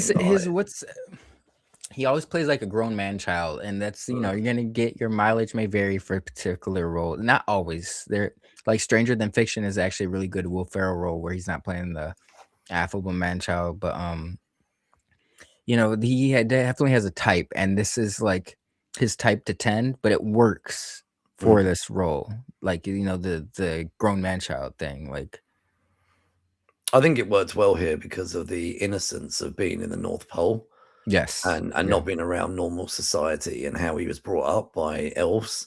One of my favorite scenes in this was in the boardroom when he was speaking to what he considered was an elf. Angry elf. Yeah. Shout out to why am I blanking on his fucking name? The Game of Thrones. In Game of Thrones. Yeah. Peter Dinklage. Yeah. Oh, it was a brilliant role. When I saw he was in this, I was like, oh, brilliant. But yeah, you're an angry elf. Right. Here's my number 10 is The Christmas Chronicles. Actually, this came out in November 2018, way over a year before COVID. Way, man, this came because I've seen. I think they made a sequel to this. I seen the first one, Christmas Chronicles 2. Yeah, this came out 2018. It's been that long.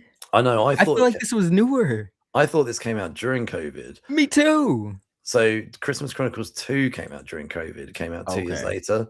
Okay. So this film is directed by Clay Catis, stars quite a few people here, but Kurt Russell, Judah Lewis, Darby Camp, and then right at the very, very end of the movie, you get Goldie Hawn. A little cameo from the wife, huh? Yeah, and then she's obviously in the next one.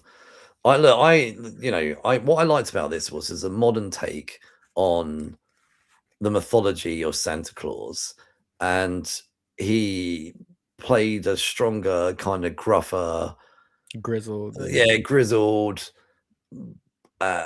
sort of Santa Claus. I love Kurt Russell. Yeah, I love Kurt Russell, and I think it was great that we did eventually get a follow up. I think this is kind of the Santa Claus for the Netflix generation, and I love that it just pulls the mythology of Santa Claus into it. It's a fun time. It's a fun movie. I can't believe the first one came out 2018. Even the second one, I can't believe that came out. That's 5 years ago now. Like that's 7 years for this one. Like, that's crazy. You Yeah. know, it doesn't seem that the toilet bowl effect with time, you know, as you get older, time only goes faster. Oh no, I didn't. I thought this came out after 2019. I didn't realize either. That's like I thought for sure this was a. This really just blowing my mind right now because I kind of look at certain things and aspects pre-COVID, and this seems like this fits in my memory as a COVID memory, even though I saw the first film when it first came out. I remember like thinking it was dope. Okay, I was like, Kurt Russell as Santa Claus, hell yeah! But yeah, damn, that's a good pick though. That's a good pick. All right, you're number 9. It's another classic. Another one I was more fond of in my childhood years, and it's very strong film. I almost feel guilty at picking it at number 9, but there's like a hipster and edgier contemporary person in me that's like when I was younger, I don't think it was as popular for when something's on everyone's zeitgeist or everyone's list, it kind of loses its appeal and magic for me to a certain extent. This one's like everyone's favorite, and as good as it is, it's a great film. I just it's everyone loves it. It's a great film because not many films can double as like a Halloween film and a Christmas film at the same time. Claymation, it still stands the test of time, but yeah, great film. I know everyone loves this one, so it's like what could be said about this? You got great songs, the animation's beautiful, great voice acting. Yeah, it's just a great film. Oddly enough, this is one that I think people still think Tim Burton directed, even though he didn't. Who did direct it? I can't remember. I honestly don't know that much, but I know he was like a producer. Oh, okay. It was his vision essentially, but he didn't direct it. But you can see his style all over it. Yeah. It's very much a Tim Burton film. Did he direct Coraline? Not Coraline. The came out at the same year as Coraline. Well, I think Coraline was actually 2009, and he did one in 2005 with Johnny Depp and Helena Carter, Bohemian Carter. Shit. He might have just produced that one as well, but it was in the same vein as it was like something about the gravedigger's wife or some shit like that. Came out 2005. Let me look it up. Johnny Depp 2005. Oh, I know what you're talking about.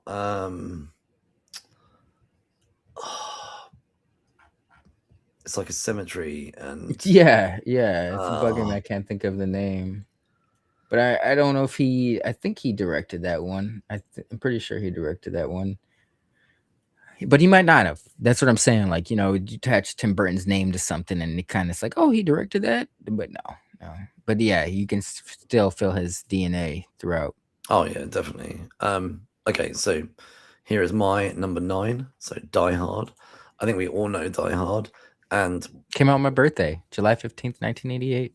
Oh wow, okay. Yeah, no, I know it came out in 1988. I didn't realize it came out on your birthday. Wow. Well, that must be it's shocking that it's not on your list then. Yeah, I know a lot of people. It's solid. It's one of those movies that I just felt guilty not including on my list, but it's not a staple for me for Christmas. So it's kind of do you know what? About 5 years ago we did a Christmas episode and we all brought a film together to pitch as the best Christmas movie, and I remember like mine was Die Hard. So Die Hard for me is very much a Christmas movie. There's throughout it there's Christmas parties, there's Christmas music. It's like Shane. It's like Shane Black could have directed this. Yeah. Because I think it's like I know it creates this whole debate of is it a Christmas movie, is it not? And the reason people would choose to go it's not is because it's an action film.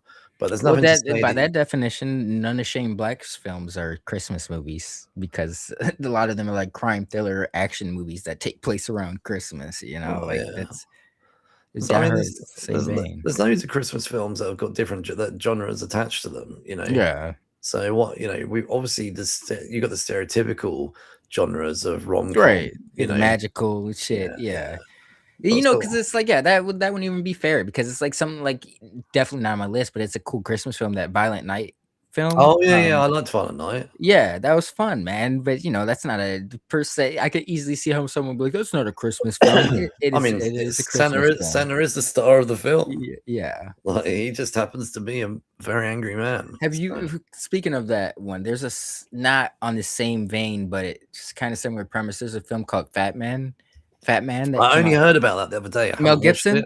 Yeah, pretty good. Walton Goggins is in it, bro. It's pretty fun. He works for the CIA or something. Ends up working. Yeah. I need to watch that. I literally only heard about it in the last week or two. I'd never heard of it before. I think you like it. It was fun.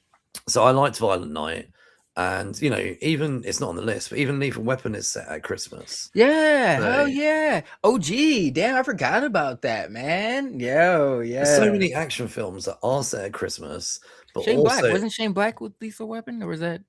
Didn't he write the script or something? But if you think about this, like Die Hard, it's very much has the Christmas message in here. Like him and his husband and wife get reunited through challenging circumstances. Yeah. And how many times have we seen that in more fantasy-based Christmas films? Or just even like romance shit. Yeah. Like Love Actually, like that's a whole fucking story arc. Is like Christmas oftentimes, that's a big theme of Christmas, is like letting go of past woes and kind of like reuniting. Like that's strong thematic throughout Die Hard, which is a strong thematic of Christmas. Because he shows up and him and his wife have had problems, and by the end of it, they're kind of back together.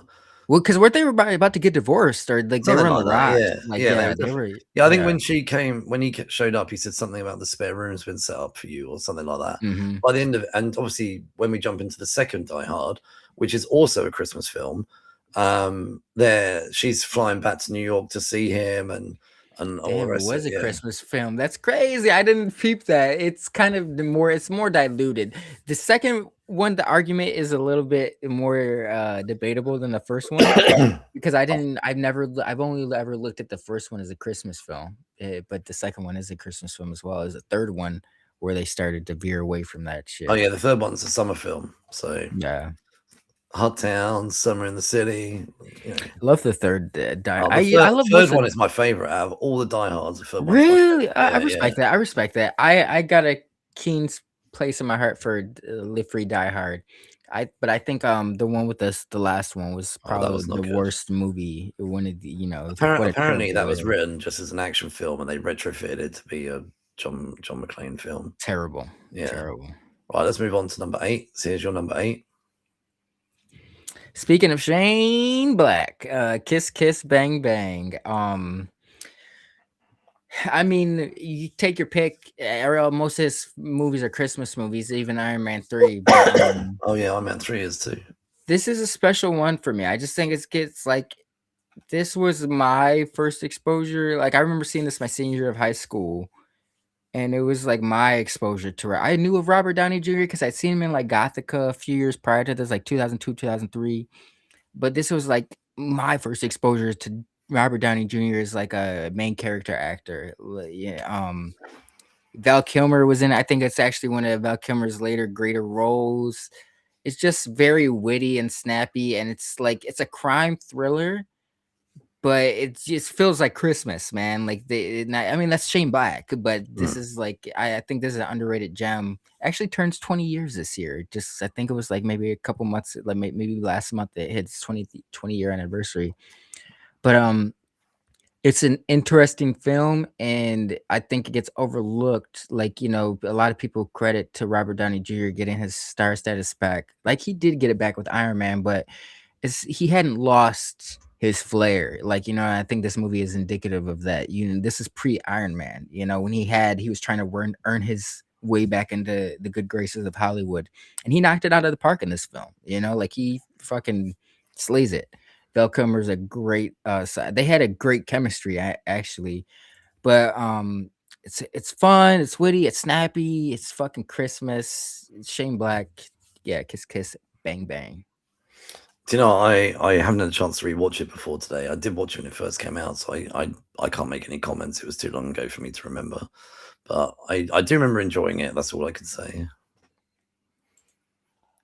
Right, my number 8 is Nicolas Cage and Tia Leone's The Family Man, Great directed movie. by Brett Ratner. I didn't realize this until I Wow. was getting ready for it. This is actually an adaptation of It's a Wonderful Life.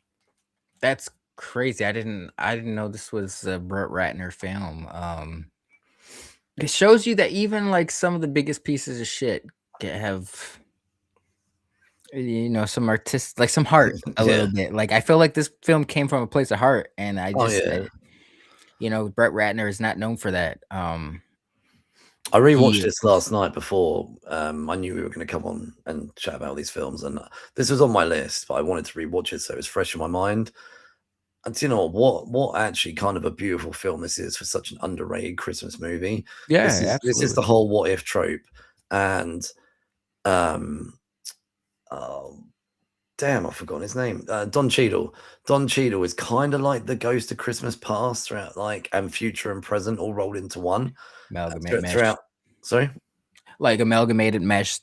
Yeah, he shows up like 3 or 4 times throughout the movie, all in different scenarios, like as a mugger, as a guy driving one of his cars, as a shopkeeper, and basically Nicolas Cage's character makes the decision when he's younger to be about the money and to do really well successfully, and deliberately lets go of a girl that he's in love with, and he goes off and trains and becomes like a Wall Street guy and blah blah blah blah, and he feels that he has everything that he could possibly ever need, and then he gets hit over the head by the what if trope and wakes up in essentially a parallel universe where he gets to live the other life that he could have lived had him and his girlfriend Tiona Leone stay together. And in the beginning, he's not overly enamored by his situation, and as he was promised, it's a glimpse, and you can see where this is going. It's an old film now, 25 years old. Throughout this glimpse, his mindset starts to change and starts to fall in love with the life that he wished he'd have had. And then he doesn't want to lose that glimpse. And as Don Cheadle's said, look, I told you at the beginning, this was only a glimpse. And then he wakes up the next day and it's Christmas Day and he's back in his old life, etc. But he's woken up changed. It very much reminds me of kind of Scrooged. And you get to see him then make different choices, shall we say. And a little bit of Vanilla Sky. A little tinge of Vanilla Sky. Oh yeah, you realize the whole life you fucking, well, it kind of ended in a nightmare for Tom Cruise, but but he had kind of that whole idea of like, Vanilla Sky is one of my favorite fucking films, man. I love Vanilla Sky. That's where it's one of the few films that's like where it's like when the Tom Cruise hates comes on, I'm like, yeah, but Vanilla Sky, like Magnolia, like he used to be so much more than this action star. But Vanilla Sky, bro, like that whole idea of like, he fell in love with Penelope. He had seen Penelope Cruz briefly and they had a cool interaction, but in his mind he had fallen in love with her, but that never existed. It was such an interesting, like, kind of like the whole like that. And I like sci-fi romance. I'm starting to learn, like Eternal Sunshine of the Spotless Mind. Love that fucking film.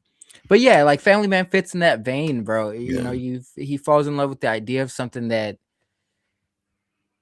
is kind of not within his grasp, like he can't obtain it, but it's gonna take some time. But it's like, this is what you were kind of putting off for so long. Now it's like you can't just decide you want to do right and live a good life and have this at your feet, But yeah, Nicolas Cage was killing it. It's a good movie. Fun fact, I forgot to mention this last round. Kiss Kiss Bang Bang was the directorial debut of Shane Black as well, so that makes it that much more special. But yeah, look, I think this is a great movie. It's like definitely the what if scenario that certain people think everything they have is what they wanted, and Christmas is like a time of being insightful and like reminiscing, and I think this movie evokes that very heavily. That whole like Christmas is a very season of like what ifs in a way, like, but while turning over a new leaf. But what if I had, it's time for pondering and reminiscing and thinking with insightfulness. And I think Family Man like really nails that aspect. Oh, definitely. Right, let's move on to your number 7, which actually is also my number 7. Ooh, it's a good segue. It's Space. This is a classic, man. This is talk about fucking what ifs and making you think and being insightful. I think Scrooge nails it's a more funnier, like they're two sides of the same coin, Family Man and Scrooge, but Scrooge is a little bit more entertaining and hilarious than Oh yeah, this is a Family funny Man's more version. This dramatic. is a Yeah. funny version of Family. They're Yeah.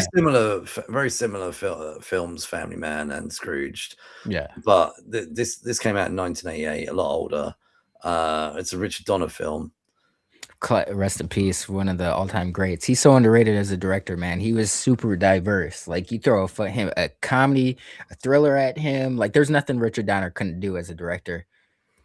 I remember watching this in 1988, kind of like shocked and floored at the same time of how crazy and different this was from the normal Christmas films that we were used to. Even in the 80s and the 90s, we were used to much more, I guess, softer, feel-good films. Brighter, yeah. This movie was very pessimistic in its delivery, but with great results. It definitely nails its point, But no, I'm glad you brought that up. Like this was definitely a darker take as opposed to what was coming out. You remember that thing about staple the antlers on the mice or something like that? Yes, but he meant it as well when he said it, like, because he just didn't care. Like his whole character and demeanor was he didn't care. He was just about the money. That was it. Oddly enough, this movie kind of reminds me of Groundhog's Day. Yeah, in a sense, they're very similar beats where he's just like an insufferable asshat, but he like learns his way over time, or it's insufferable. I mean, Groundhog's Day is a great movie, but I would say Scrooge is my, that's up there for my favorite Bill Murray movies. Yeah, so joint number 7, both of us, and now Link's number 6. Real quick, I've always kind of wanted to do this, and we were talking about this the other day, and I don't know if I'm ever going to be able to pull this off, but hold on. Don't say anything, Mark. God damn it. It's backwards. Oh, it's backwards. Oh, that sucks. My 6th pick. God damn it. This is going to be so much better. I had it planned out. Might be a little shocking. But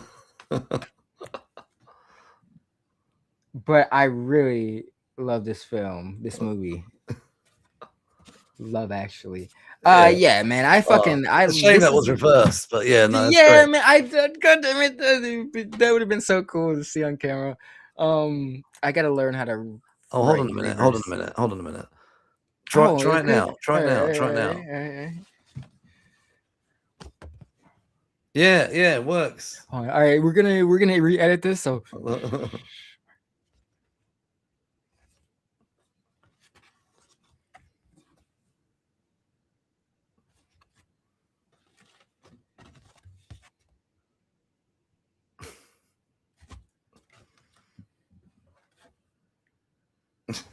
fucking yeah, no, Love Actually is one of this is like an annual one I watch. I watched this when I was like 15, and it's always stood out to me because I've always been fascinated why this would like resonate. I don't know why I was so fascinated with this movie at 15 years old, because I didn't care about romance comedies. But this is a good one, man. It's got a great cast. Fucking all the themes of Christmas are in it. It's a beautiful film, man. It's definitely Christmas. You can't go wrong. Love Actually, man. If you've not watched it, treat yourself. I have watched Fucking it, but not for a long time. no, But that man, was dude, the Mr. Bean bit, like it's the cast is so fucking stacked. We've got Hugh Grant, Liam Neeson, we got Alan Rickman. I loved Alan Rickman. So we got Rick before he became Rick in Walking Dead. Mr. Bean, Bill Nighy, bro. It's a rock star. It's Martin McCutcheon. yeah, yes. I know she's not big at all, but like, you know, her too. she's a big actress over here. Well, she used to be a big actress over here, not so much anymore. Who So, which one does she play? the girl above. Oh, Mr. Bean. in the oh, Marsha McCurch. No, she was the Hugh Grant side piece. Yeah, but so she's not really a big actress though anymore. But we've got a soap over here called EastEnders. She's like was really big in EastEnders. Oh, okay. Yeah, and then she went on this, and I don't know if she's done anything else, but anyway, that was great about the cue cards, man. Oh, thank you. Yeah. And it's got the All I Want for Christmas Is You by Yeah. Mariah Carey. Come on, man, it's a great Christmas film. Right, my number 6 is the Polar Express, which Robert is Zemeckis. Tom Hanks movie. Tom Hanks plays many roles in this film. Many. Yeah. Like Like damn near all of them. this for me is like a real innocent, just pure belief movie. You know, real belief in sort of Father Christmas, Santa, and Christmas spirit. Yeah, like all of that. But I love just the whole adventure feel of it, getting on the train, the hot chocolate, you know, the adventure to get to the North Pole, the climbing on the roof of the train, you know, the man with the little fire on the roof, and you know, all the little singing and dancing that goes on throughout, eventually getting to the North Pole. Years ago, like 3-4 years ago, they did every year my cinema does a re-release. But about 3 or 4 years ago, they did a whole thing where we could go in our pajamas. So me and like the kids and my wife and everything, and I was like, yeah, crap, I'm gonna do it. Like, so I went in my pajamas. Were you the only one?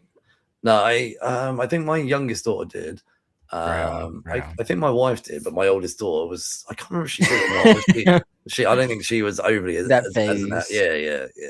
But I love this film. It's a beautiful film. It's a real feel good festive film.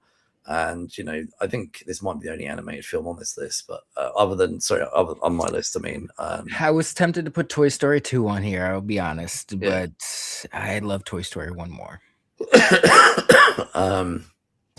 But yeah, look, not the only animated film. We'll get to no, that. on my list. Oh, okay, on your list, yeah. So, we each only have okay, I had two animated films. Okay. All right, we'll move on for this. Here is your number 5. Tim Allen, Baby is Santa Claus. This is the last 5 movies are just kind of like staples. I've grown up since childhood. Like you can't do any wrong. These movies evoke Christmas to me. I will watch them at any time.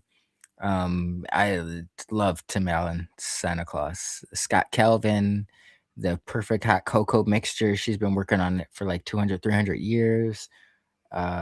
Even the head elf, I forget his name, but he was in Harold and Kumar, like the American Pie movies. The sarcastic dude, you know what I'm talking about? This is just a great movie, man. It's Christmas. Did you watch the TV series that came out a couple years ago? I seen like I haven't seen 2 episodes. It was okay. It was okay. Judd Nelson was in it. Everybody kind of made it. I gotta finish it to give it a solid review, but it was cool. It was cool. From what I remember. Well, I enjoyed these films. I thought they were cool. I thought it was brilliant how he ends up saving Santa, and then ends up becoming Santa. Mm-hmm. So yeah, you don't want to put that red suit on. So anyway, right, okay, yeah. It's a feel good film. I think it's a good Disney. It's a typical Disney feel good Christmas film, and Tim Allen's great in it. All right, While You Were Sleeping is my number 5. Sandra Bullock, Bill Pullman.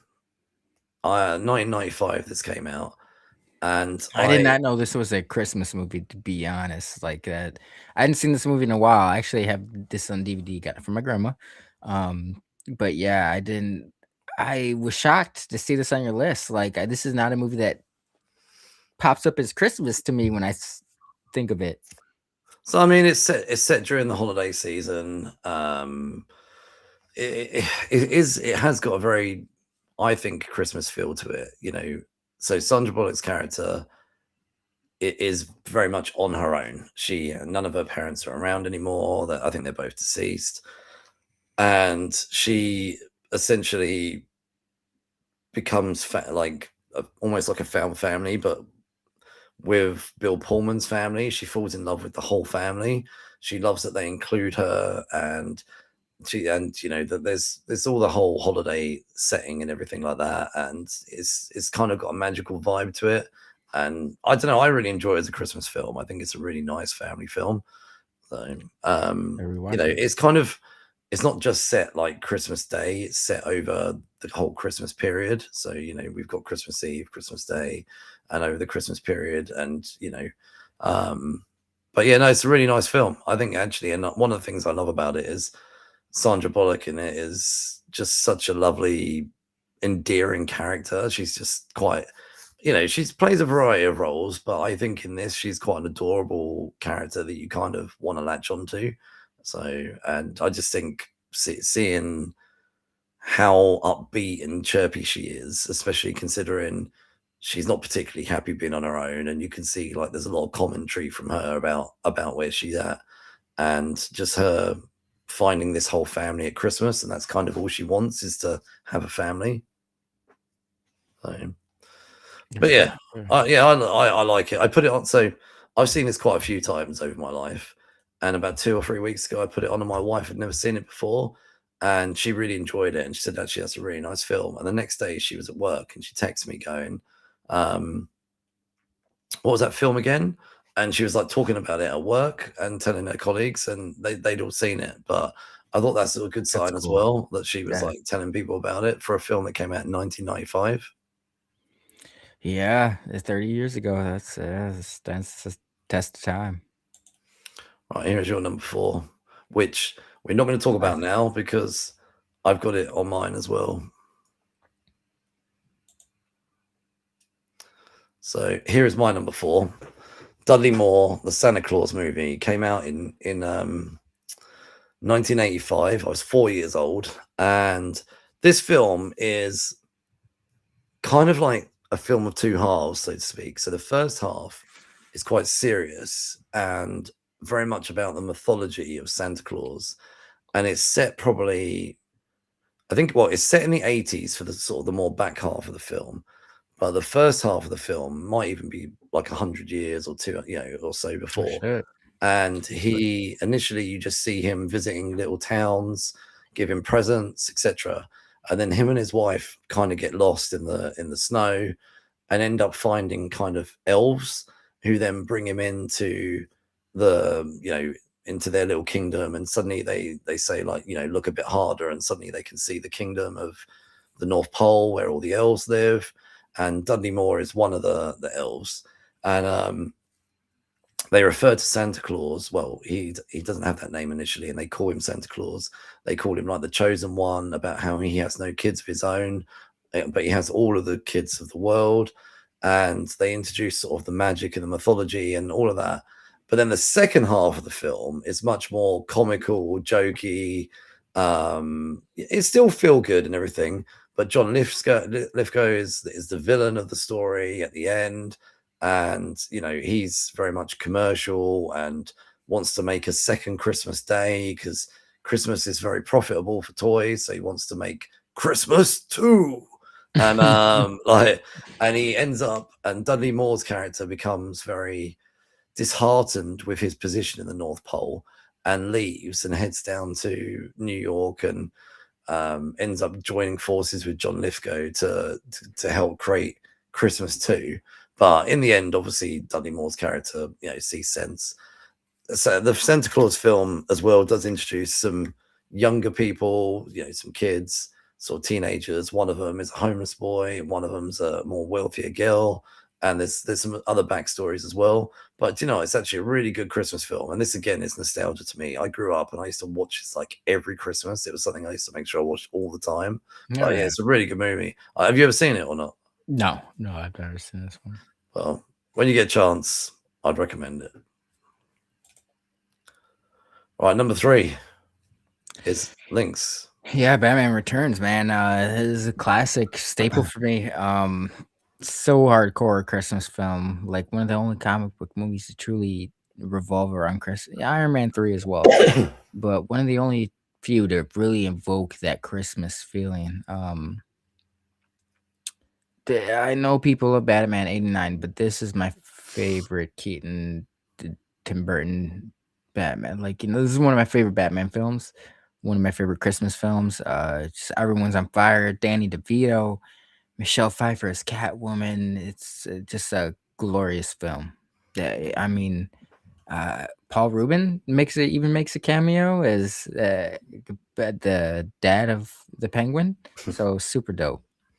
The only thing I didn't like about this film was the sort of team up scene between the Penguin and Catwoman. Other than that, I love this film, but I didn't see a Team up reason. scene. There's a scene where she's in his like loft or base or something like that, and she proposes like a team up between the both of them. And I just at the time, well, even when I rewatch it, it's not a scene that I particularly feel is you don't like necessary. villains teaming up? Oh no problem with that. I just didn't see a reason for these two to team up. I didn't. I mean, be honest. Be honest. If we're gonna dig that deeply into it, that's most villains. Like, there's no reason for Sandman and Venom to team up in Spider-Man. Oh yeah, no, I like, know. there's no really reason for any villains to team up if we're gonna dig that deeply. But it stands out to me just her putting the bird in her mouth and the fact that she actually did that. That always stands out to me. Oh yeah. No, I agree with you. There's a lot of there's a lot of villains that don't need to team up. But I don't know. I love this film as well. Equally, I'm on the same page as you. That was just my one little probably criticism. But yeah. But no, I think this is a great movie. Michael Keaton is a great Batman. Probably one of my favorites. Although it probably is my favorite Batman, especially how he carries himself, Michael Keaton, afterwards about him being Batman as well. So very underrated, understated. All right. My number 3 is Jingle All the Way by Arnold Schwarzenegger. So it's your number 4, my number 3. We almost matched up there. So yeah. For the most part, this was the only one that was a tinge off.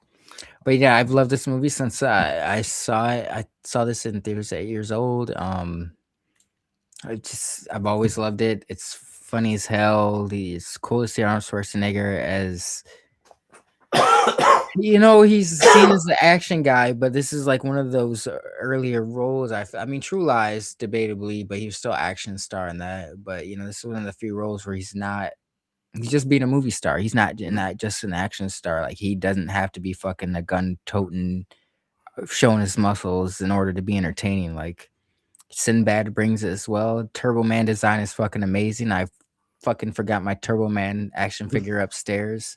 I meant to show that off. But yeah, I love Jingle All the Way. I didn't realize, the neighbor, played by Phil Hartman. Phil Hartman, yeah. He died in 1998. Yeah, his wife shot him. Yes. Oh, is that what happened? Either his one of his wives shot him. Yeah. Oh shit! I didn't realize that was why. I just went onto IMDb yesterday, and I saw that he died in 1988. That was 2 years after this film. Mm-hmm. He was in Small Soldiers. I think that was one of his last films was Small Soldiers, which he was also amazing in. I love both of those films. Damn, if Small Soldiers would have that's one of my favorite childhood films. That, Jingle All the Way, Home Alone 2, Star Kid, fucking amazing films. Indian in the Cupboard. Shit, I quickly googled that. I did not realize it was a murder-suicide by his wife. Yeah. Damn. Yeah, it was just honestly, I didn't realize that he was Troy McClure in The Simpsons, and Phil Hartman was a man. Yeah, he was funny as hell. I loved him as a bit of a foil in Jingle All the Way. So him and always doing the weird shit with the wife. yeah. The hugs. I just never realized it until yesterday when I just looked it up. It's weird how these things you miss. But so Jingle All the Way last year, this movie is basically my wife's favorite Christmas film. It's like pretty much always. And over the years, we've been married 15 years.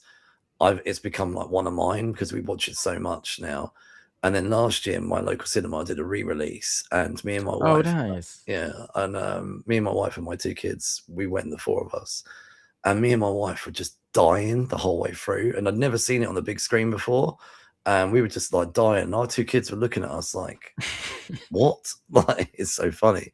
But yeah, no, it's a It's really definitely great. a film you again. It's cool because both like you can appreciate it as a child, but there's a lot to appreciate as an adult as well. yeah. Like Right, let's move to number 2, which is your number 2. oh gee, yeah. Christmas. This is a classic, man. You're mean when Mr. Grinch. The X-ray of his heart. This is such man. This is a classic. And I just think it executes like the vibe of Christmas so well. This is I could have easily thrown this in the same vein as something like Nightmare Before Christmas, but this, I don't know. I think there's a special appeal to it because I knew this came before me. Like Nightmare Before Christmas, I knew was like of my time, like Toy Story type of shit. But I knew this was like something my mom kind of grew up on, so that's always kind of been special to me. Like that. I love something this old or this something. Something this cool was coming out when my mom was a kid. My dad as well. But yeah, no, this is a classic, man. How the Grinch Stole Christmas. Shout out to the 2000 Jim Carrey movie as well, but this is the Christmas staple. Do you know what? I told you I'd never watched it, but my only bits of seeing it are in the original Home Alone film. Like because it has it playing in the background. Yeah. So gotta watch it, man. Oh no, I need to watch it. Maybe this Christmas time. Like this Christmas time, you always end up watching Christmas films, so you can add some more in there. Right, my number 2 is going to be a film that a lot of people haven't heard of. This is purely linked to nostalgia and just my fond memories of it. This is a Jim Henderson film. It's called The Christmas Toy. It's more of a short than a film. It's about 50 minutes long, maybe just under an hour. I think it's around an hour. And this is essentially a Muppets movie without the Muppets. So Kermit the Frog introduces the film at the beginning. You see him dressed as Santa Claus and falls down the chimney. And he introduces the tale of the Christmas toy. And he shows up again at the very end, Kermit, to, finish the film off. This is basically Toy Story before Toy Story. All of these toys come alive whenever the humans leave the room. They have like a toy room. So, it's kind of similar to Toy Story, but they have a room that's just dedicated to the toys. And this is the whole film is set on Christmas Eve. And Rugby the Tiger, who you can see on the front cover there, is the favorite Christmas toy. And he was last year's Christmas toy. And he's got it in his head that he needs to somehow get downstairs into the front room and swap himself with whatever this year's Christmas toy is, so that when the child opens up the box, Rugby the Tiger is also that year's Christmas toy. So he decides to go on an adventure from the toy room to the living room, and it's kind of how they get there. Eventually, obviously, get back, and and the other toys have to convince him of his stupidity, because he's incredibly arrogant toy. And his best friend, if you can see on there, is a mouse, and he constantly refers to him as a cat's toy rather than a normal human toy. Like, you're just a cat's toy. And however, the thing is, if humans see you alive, the toys, they basically like shock and then die, which is kind of horrible. And then in the toy room, there's this like pile of basically dead toys. And the film has this real lovely thing at the end where all those toys come back to life, and it all is a real good thing within like a 1 hour time span. And for me, it was always like a Christmas classic. I would watch this every Christmas as a kid. And yeah, I still talk about this film now. When's the last time you saw it? I probably watched it last year. I would try and watch it most Nice. years. I Okay. haven't watched it this year yet, but I did the other day when I knew I was getting ready. Watch the first couple, like first 5-10 minutes, but I didn't have time to watch it all. But I do try and watch it most Christmases, and none of my kids want to watch it with me. I end up watching it on my own because I guess it is pretty dated now. Good taste. Yeah, you can see the like strings and stuff. It is, but look, I think it's a great film. Before we get to my number one, let me go to the bathroom really quickly. I gotta really piss like a racehorse. Oh, no worries.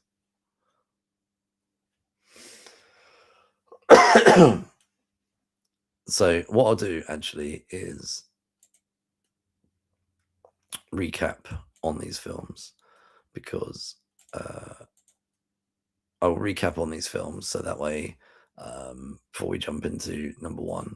So Steph's number 10 was Elf. My number 10 was Christmas Chronicles. Link's number 9, sorry, Steph Link's number 9 was The Nightmare Before Christmas. My number 9 was Bruce Willis's Die Hard. Link's number 8 was Kiss Kiss Bang Bang. My number 8 was Nicolas Cage and Tia Leone's The Family Man. Both of our number 7s was Bill Murray's Scrooged, which came out in the 80s. Link's number 6 was Love Actually. My number 6 was The Polar Express with Tom Hanks. Link's number 5 was Tim Allen's The Santa Claus. My number 5 was Sandra Bullock and Bill Pullman's While You Were Sleeping. Link's number 4 was Jingle All the Way with Arnold Schwarzenegger.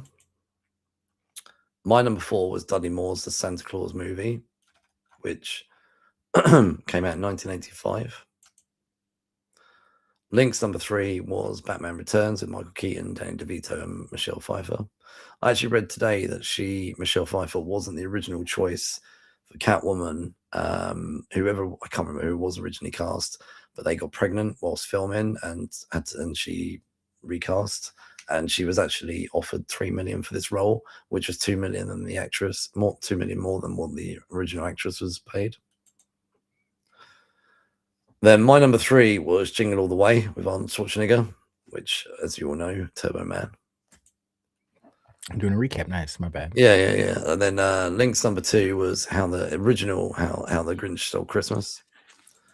My number 2 was The Christmas Toy, Jim Henderson Productions there. And strangely enough, both of us have the same number 1. Oh, nice. Yeah. So jump into it. Home Alone 2, which Lost in New York, which came out in 1992. Pretty much a clone of the first one. However, they've lifted and shifted it. They've got a lot of the same tropes and themes and all the rest of it. However, they just set it in New York. And like we've got the pigeon lady rather than the old grumpy guy across the road. Yeah. What I like about this one though is that, and this is like you said, like a remake of the first one, but it kind of amplifies it where it's scary enough as a child to be left at home alone on your own or be on your own, like, but to be in a completely new environment that you're not familiar with. And it shows how Kevin still triumphs over that. Like, I think is a very powerful message for children, like, children, they're more capable of what they're aware. And I think this movie instills that in children very well. Very good movie for kids. Got the great Christmas feeling in it. Man, that voice changer. I wanted one of those. So the Tall Boy. Yeah. Whew. My brother had one of those. But did it work as? I think the one sold in stores didn't really work. So I'll tell you a story about the Tall Boy. My brother had a Tall Boy, and for a period of time, like me and my brother Neil had to share a room. And then when we were much younger, my brother Adam and my sister Lucy had to share a room. this is very briefly. We were my nan lived with us for a while at one point. So when she eventually moved out, my sister then got her own room. And then, by the way, we were much younger, and so both my younger brother and my sister were below 10. So I know it's not really appropriate for a brother and sister to share a room, but they were both below 10. And we came up with this idea of using the talk boy to freak them both out. So earlier in the day, we recorded a couple of minutes of silence on the tape, and then we got the mic thing and started to whisper into the talk boy their names, like very creepily and ghostly, and like trickled with a few little bits of "we're watching you" and all this like stuff. And then I also had a keyboard in my room, and like I was going da-na-na-na, like into the thing, and we spaced this out over like a 5 to 10 minute period.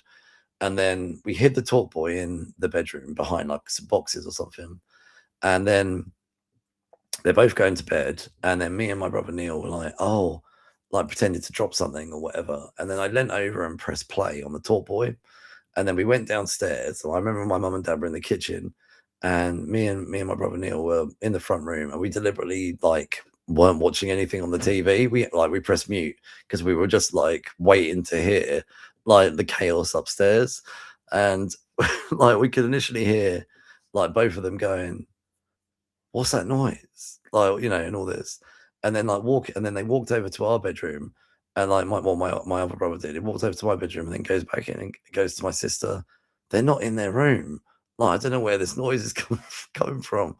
And then like in the end, they get more and more freaked out.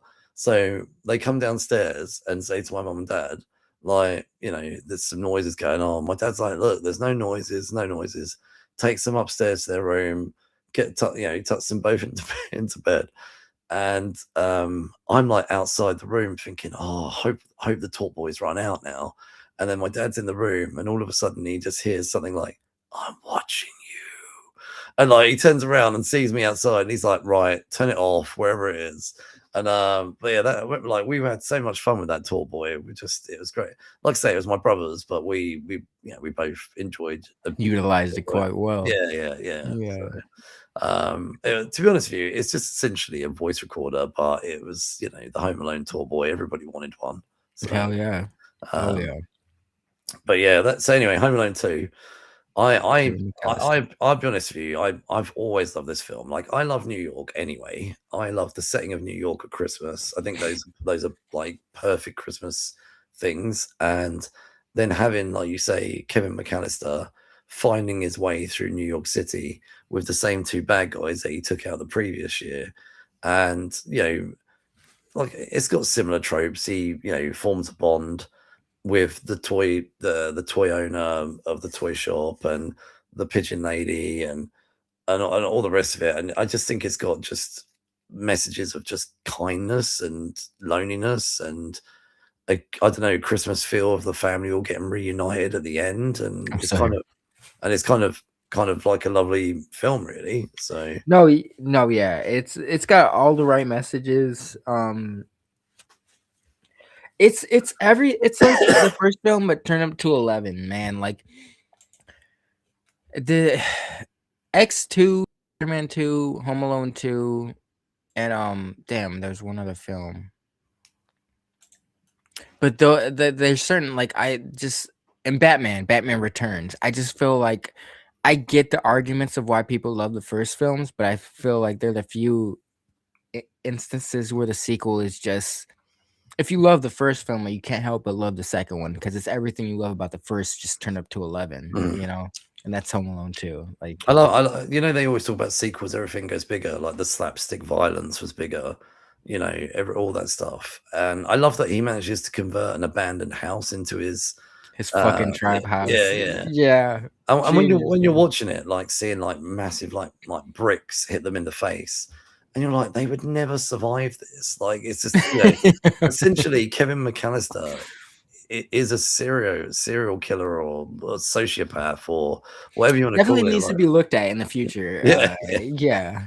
Like, I was kind of viewed The Good Son, if you're familiar with it, with Elijah Wood and Kevin Macaulay Culkin, not Kevin McAllister, but it's like it was a good extension of I remember seeing this film as a kid thinking it was kind of like a semi sequel to Home Alone. Like he lost his shit from those years of fucking around with criminals and shit, then trying to kill him as a young kid. Like he snapped. You could look at Good Son as it's a decent film. But yeah, he would definitely need to be checked out in reality after those experiences. And there's always that whole thing of like, what did Kevin's dad actually do? There's always like rumors, not rumors. There's always like jokes about, was he a drug dealer, or was he some sort of money launderer or something? Shiesty business. Yeah. I kind of looked at him as like Jason Bateman from Ozark, if you've ever seen it. Like yeah, I could see his dad being that type of. Do you know if they ever like did a more serious like remake of Home Alone? That's where they should go with that. The dad Have that be like a thread of a ramification as to why they're breaking into his house or something. Yeah. I could see, yeah. Yeah, so I've not watched it, but they did a more serious remake of Fresh Prince of Bel-Air. Yes. Called Bel-Air. Yeah. And it would be cool if they ever did something like that with Home Alone, like a serious version of Home Alone, where we find out actually the dad was like he was into some shit. Yeah. Putting your kids at risk. And these two guys were like, the ramifications of that. Yeah. So that would be cool. Like, it wasn't just a random break-in. Yeah, it was former associates or something like that. Yeah. And Kevin feels he has to defend the house from these flipping ex-drug dealers or something, so. But anyway, look, Home Alone 2, I love this film, honestly. Like, it's a proper classic. Yeah, it came out in 1992. I just suddenly had this vague memory now of like sitting in McDonald's and seeing the posters for this up on the wall, in the 90s, and because this is obviously pre-internet, and ways of finding things out, like movies, was from advertising, mainly. So advertising on the walls or the billboards or television adverts. But I just remember now seeing in McDonald's and looking up on the wall and seeing a poster for Home Alone 2, and I was like, no way, it's getting a sequel. Like, this is it. Yeah, so it's a nostalgic filled film, but yeah, it's one of my favorites. So, right. This is a longer episode than normal, so thanks for sticking with us. There was a lot of news to cover, the gaming awards, various trailers. We trimmed down what we've been doing this week, and then we gave you both our top 10s. Please jump in, and if you're rewatching this at some point, please throw down your top 10s. Hell yeah. Yeah. I'd love to see that. Let us know if you disagree with our top 10s as well. So, right. Me and you will be back next Friday for our end of year show, which will be our roundup. On Sunday, I will be doing the Scott Pilgrim thing, finishing that off after 6 years. Last book? Yeah, the volume 6. So I can't believe I started that 6 years ago, and that was during COVID. So that'd be weird to finish that off finally. So you can follow us on social media, we're everywhere, Instagram, Facebook, etc. And yeah, just thanks for listening, everyone, and yeah, have a good evening. Merry Christmas. Yeah. Merry Christmas. If we don't come back before Christmas. Oh no, we'll be back next week. Oh yeah, you said Monday. Okay, yeah, my bad. Sunday for Scott Pilgrim, and then next Friday for the final show. Final show of the year, not final show ever. So anyway,